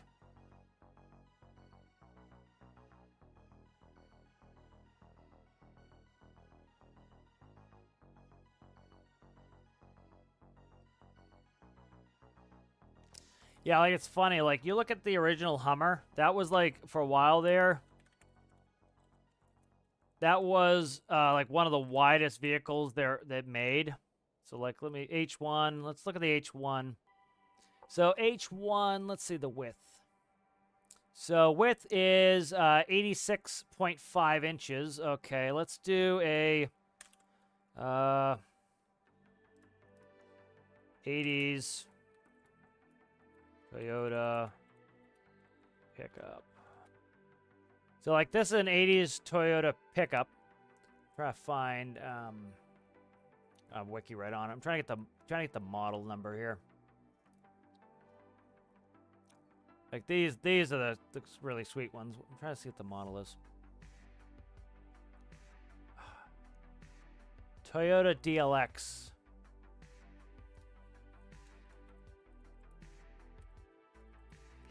Toyota DLX. Come on. Let's do Wikipedia.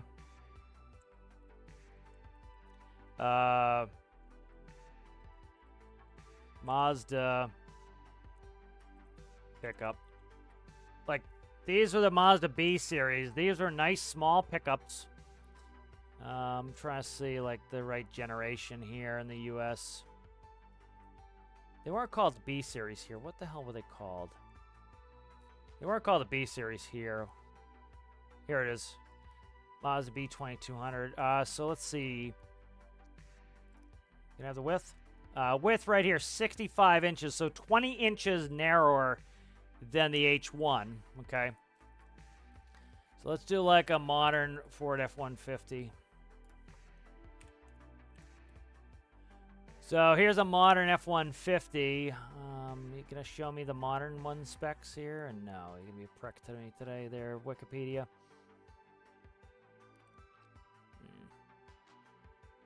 Let's go to the 14th generation.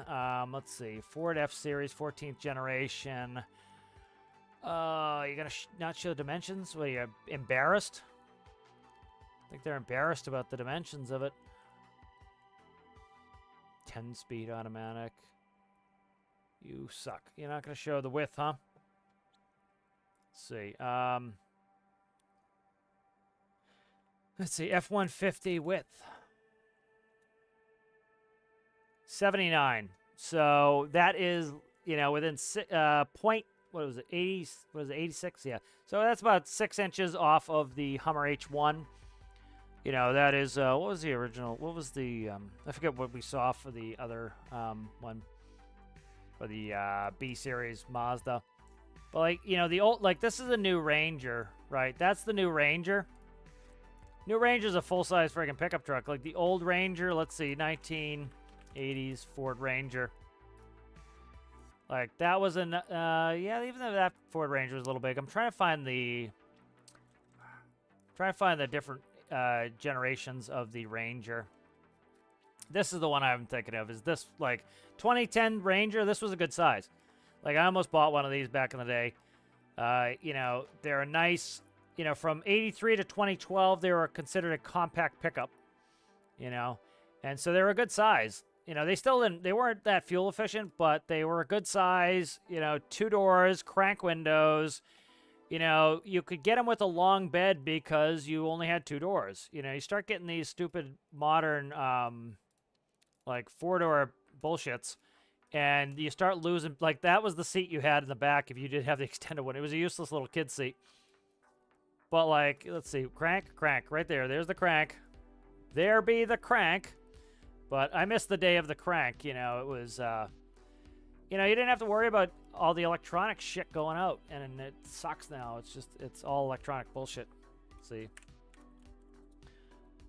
like this is what most of the F-150s are made now. Full 4 doors with a tiny little pickup truck bed. You know, that's what they look like now. It's gross. You know, they have the what the hell's it called again? Alpha. So the Alpha Wolf pickup is, it's a concept at the moment, but Jesus, don't do that to me. Where is it? Let's go to the Alpha Wolf's part. Okay, I'll zoom down. So this is what Alpha is making for electric pickups, which I love the styling of it. It's the right size. It kind of has the 1980s Back to the Future light bars and all that cool shit. Big old nasty tires on it, but it's small-ish. You know, it's 2 doors. It has a reasonable sized bed because you only have 2 doors. You know, and so it's a reasonable size. I like it, but it's too early in development for me to touch something like that. Is get a brand new car company. It's too easy for them to completely make an absolute dumpster fire of a car, and then you're stuck with this vehicle. You know, you're stuck with a depreciating asset that has problems. You know.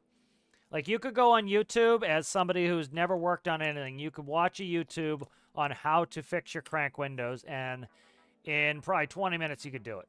You know, you could get there with an electric window and get to the point where you're never going to be able to fix it.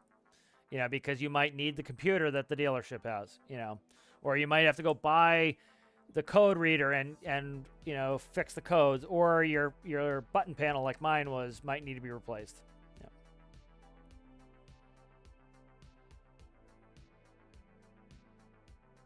We'll see you later there, Rasmus. Thanks for hanging out. Yeah, the size of these things are it's silly, and they're not unusable, you know.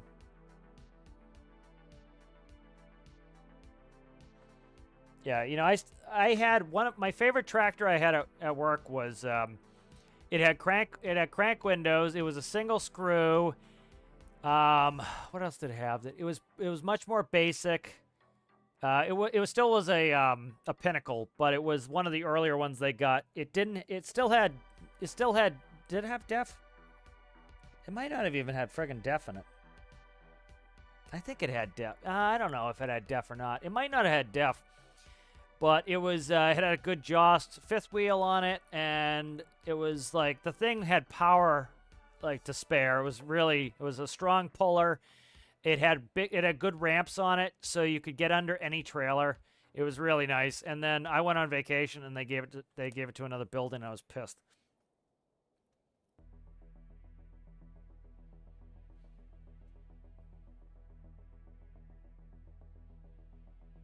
Yeah, like, you know, having like a 4-door, like when I had my Titan, it had the half doors. And the nice thing with that is, yeah, you didn't want to put adults back there for a long period of time, but yeah, you could go like out to dinner and like drive for 15 minutes and nobody's going to cry, unless they, you know, were on the Stormworks Discord or the Stormworks, weekly update. And, but you could like throw a backpack back there, or, you know, you could put the dog back there, and that was nice. You know, but then you get a big 4 doors, and it's like, I understand why people do it, but it's like, oh my god, now you, like, why get this pickup truck? Go get an SUV.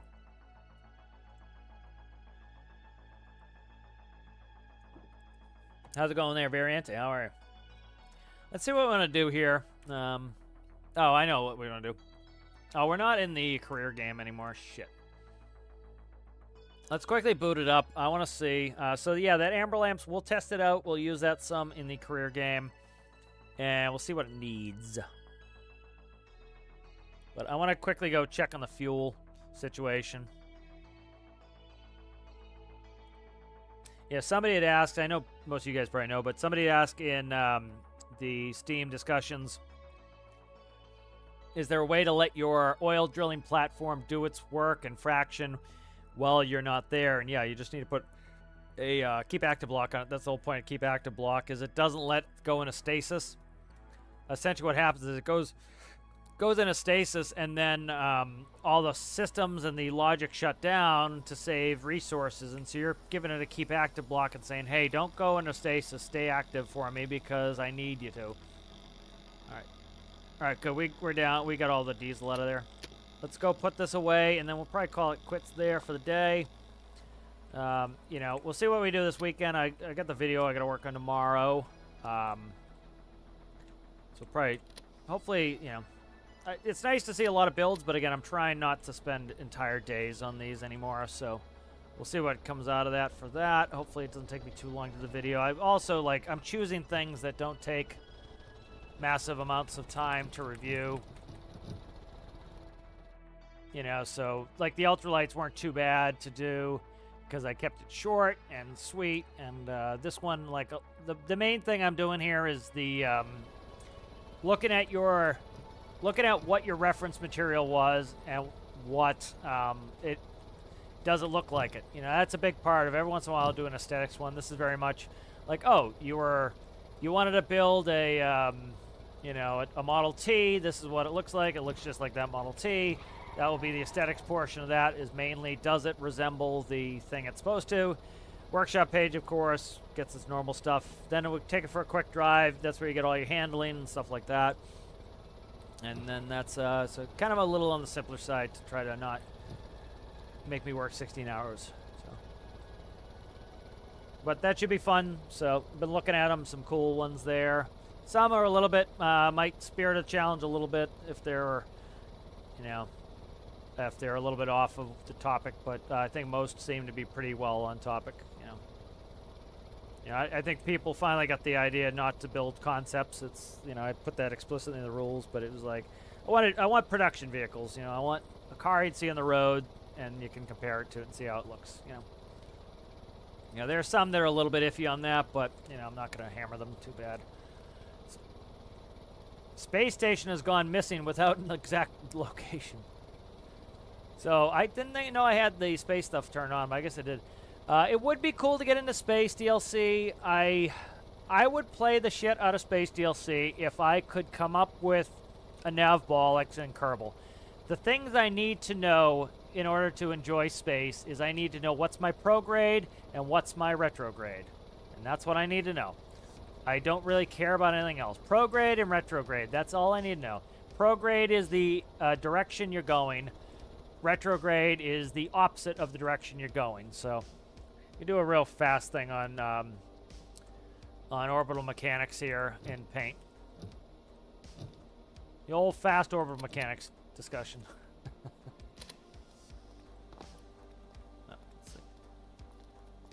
Let's see where we're at. I just loaded it, so we should be good.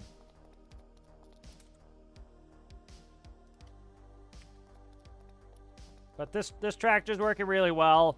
I've got most. I've got most of the testing done for the for TTIS. I wanted to get enough testing that I felt comfortable. Oh, what happened there? Shit. All right, that's fine. I'll go bring that back on my own time. It didn't put the fuel in, so I gotta probably empty it in there. But I've been getting some good testing on that tractor, so I'm starting to feel comfortable that most of the stuff for this is done. I still want to do some stuff with the brakes, so hopefully get TTIS out eventually. All right, let's catch up on chat. If you guys would go watch the weekly update video, and if you enjoy it, give it a like, please. I appreciate that. Also, if you guys enjoyed this video, please give this video a like. Let me catch up on chat here. Let's see.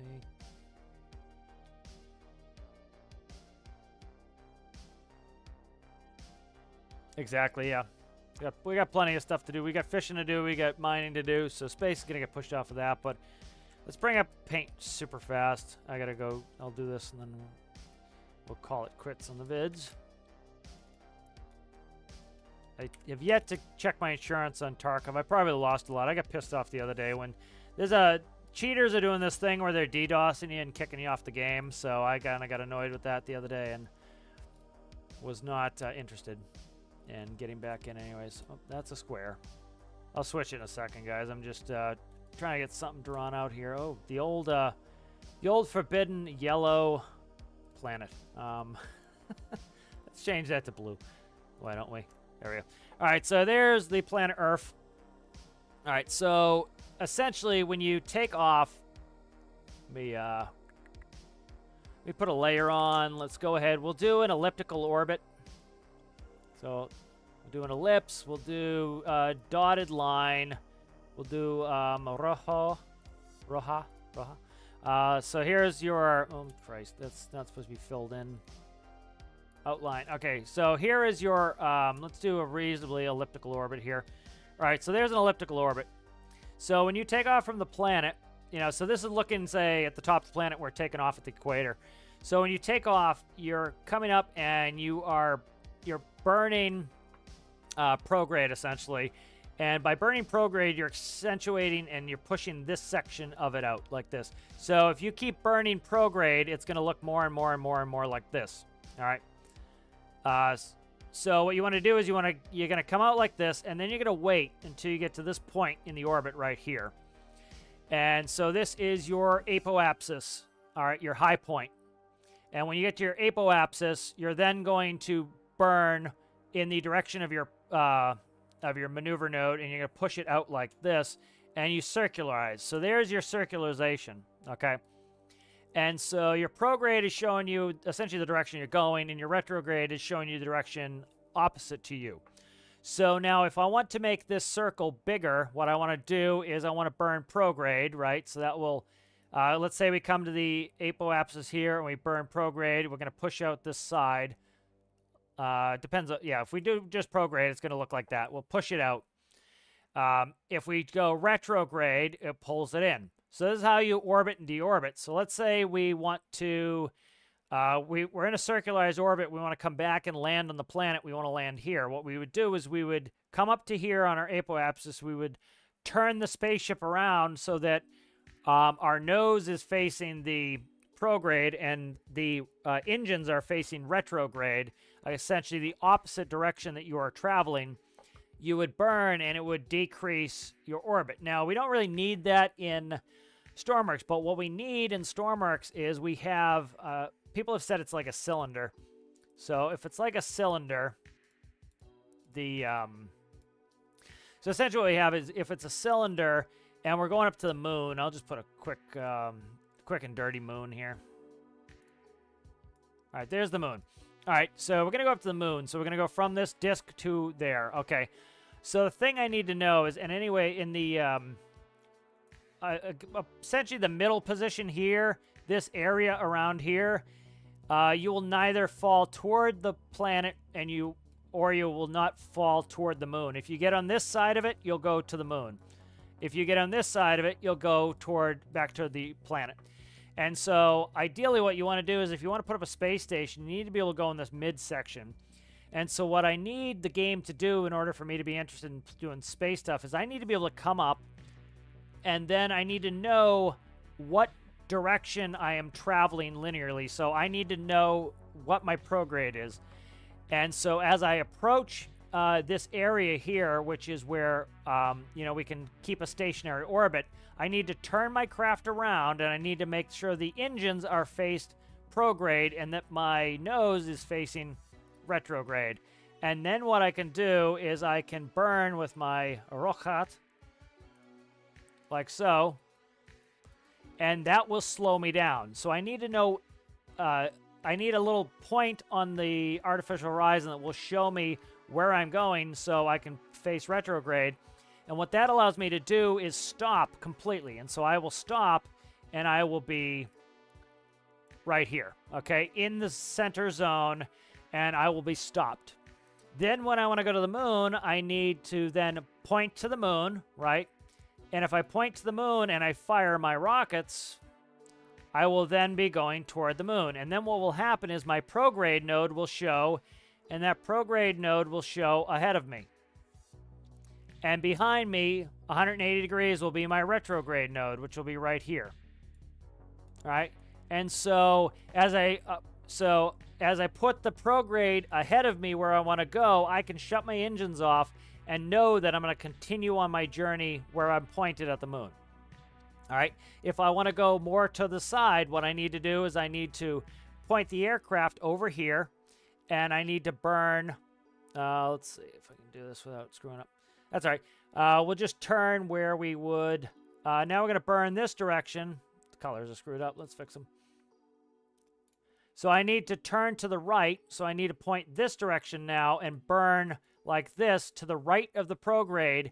Will then move me to the right, and my prograde node will start to move with me, and it'll start get closer and closer and closer where I'm going. So that's moving the direction, and now I'm going to clear the moon, go like that. All right, now if I'm going on this course and I want to stop and I want to slow down going to the moon, I turn the rocket around and I aim at my retrograde. I fire my rockets this direction, and I slow down as I approach the moon. And then if I want to land on the moon, I would keep my craft pointed at retrograde, slowly add some thrust, and it would slow me down to, say, 1 meter per second, and we touch down gently on the moon. We want to go back to the Earth, real simple. We, would have no prograde or retrograde when we're stopped. So now we start moving again, right? So we're going to start coming off the moon. Well, as we come off the moon, let's do it right here. Come off the moon, right? We're going to get that prograde node. And we're going to have the retrograde node behind us, all right? And so we're going towards the Earth, right? So as we go towards the Earth, all right, we're coming in. I want to land on the Earth, real simple. Flip the craft around. We point at retrograde. We fire rockets. And bingo, we land nice and flat. So that's how they do it in Kerbal. That's how it would be done in real life. We really need to see what our prograde and retrograde nodes are. The other ones, I don't really think you need very much. Let me see if I can get a Kerbal nav ball. Show you. Kerbal nav ball. So if we look at the nav ball here, this is what we need to have in game here. So like here, you can see this is the prograde node right here. So you notice I'm pointing a little bit above where I'm actually traveling. The problem why this sucks right now is because we don't have this, you don't know exactly where to point to stop all relative motion. So the problem is we can be pointing our craft right here, and we're actually traveling where this green dot is. So we're traveling to this green dot even though we're pointed there. So if you wanted to now travel to where the white dot is, you need to start thrusting towards that. Ideally, you would raise it up to here, thrust, it would drag that up, and then when it's where you want, you would leave it. And then let's see if we find a retrograde node. And then that's prograde. Here's retrograde right here. So you can see on... Oh, Jesus Christ. Let's not do that, please. Let's see if I can open the image. I don't need to go to your website. All right, so there's a retrograde node right there. So if I want to slow down and stop, so if you see in orbit, we're going 1,943 meters per second. If I wanted to land on the planet, right, I would aim my horizon bar right here in the retrograde. I would thrust until this reads 0 meters per second, and that would literally make me stop and go straight down in a ballistic trajectory. I would not get too much surface heating. I would not need a heat shield, but it's going to use an absolute huge amount of fuel. You know, so if you aimed at retrograde, decrease that down to say 1,000, you might still enter the atmosphere, do aero braking, which creates a lot of friction and heat. You're going to need a heat shield, and then you can land on the planet. So, kind of cool, but I need that to be able to enjoy the space DLC here. Without that, for example, let's say I want to dock with a space station. I need to know where the space station is, which in Kerbal you could change this from orbit to, let's see, like you can see this one says surface. I'm trying to see if there's one that will show what your craft is. So you can change where you're focused on in Kerbal. That one says server. Here's target right here. So here's target. So my target is 2.2 meters per second. So let's say your target is your space station, right? So this target right here, I've selected the space station, right? And you could do this pretty easily with the astronomic sensor. If you know where the position of your space station is, you'd enter that in, and it would show you your relative velocity to the thing you're approaching, so your space station. So we're only going 2.2 meters per second to a space station. What we would do is we would turn the spacecraft to face the retrograde, which is 180 degrees from this on the backside of the ball. We would thrust, and that would slow us down to 0 meters per second. Then we would aim at our target. So we would rotate around again, aim at the target. We would gently thrust up, say go 1 meter per second, and that would bring us over there. We could also use RCS thrusters to cause this to go to the right and then up and put that on target. So that would be the actual quickest way. RCS right and up, put that on your target node. We'd be approaching at 2.2 meters per second. So, but that would be what I would want in the space part of this game of stormworks to actually enjoy playing. And nobody's really made that that I can see, that I can add it. Basilisk started working on something for me, but I haven't seen Basilisk in a while, so might be taking a break. All right, let me catch up on this chat, and then we'll get out. No, orbital mechanics, easy peasy, lemon squeezy. All right, guys, so thank you for watching. Again, build challenge is done tonight, midnight. We'll get that video out tomorrow, so may or may not stream. Probably not. We'll see how many submissions we get. It would be nice to get a little bit of a light submission time this time, but I certainly enjoy everybody's builds as they come. So, thank you guys for watching, and we will see you in the next one.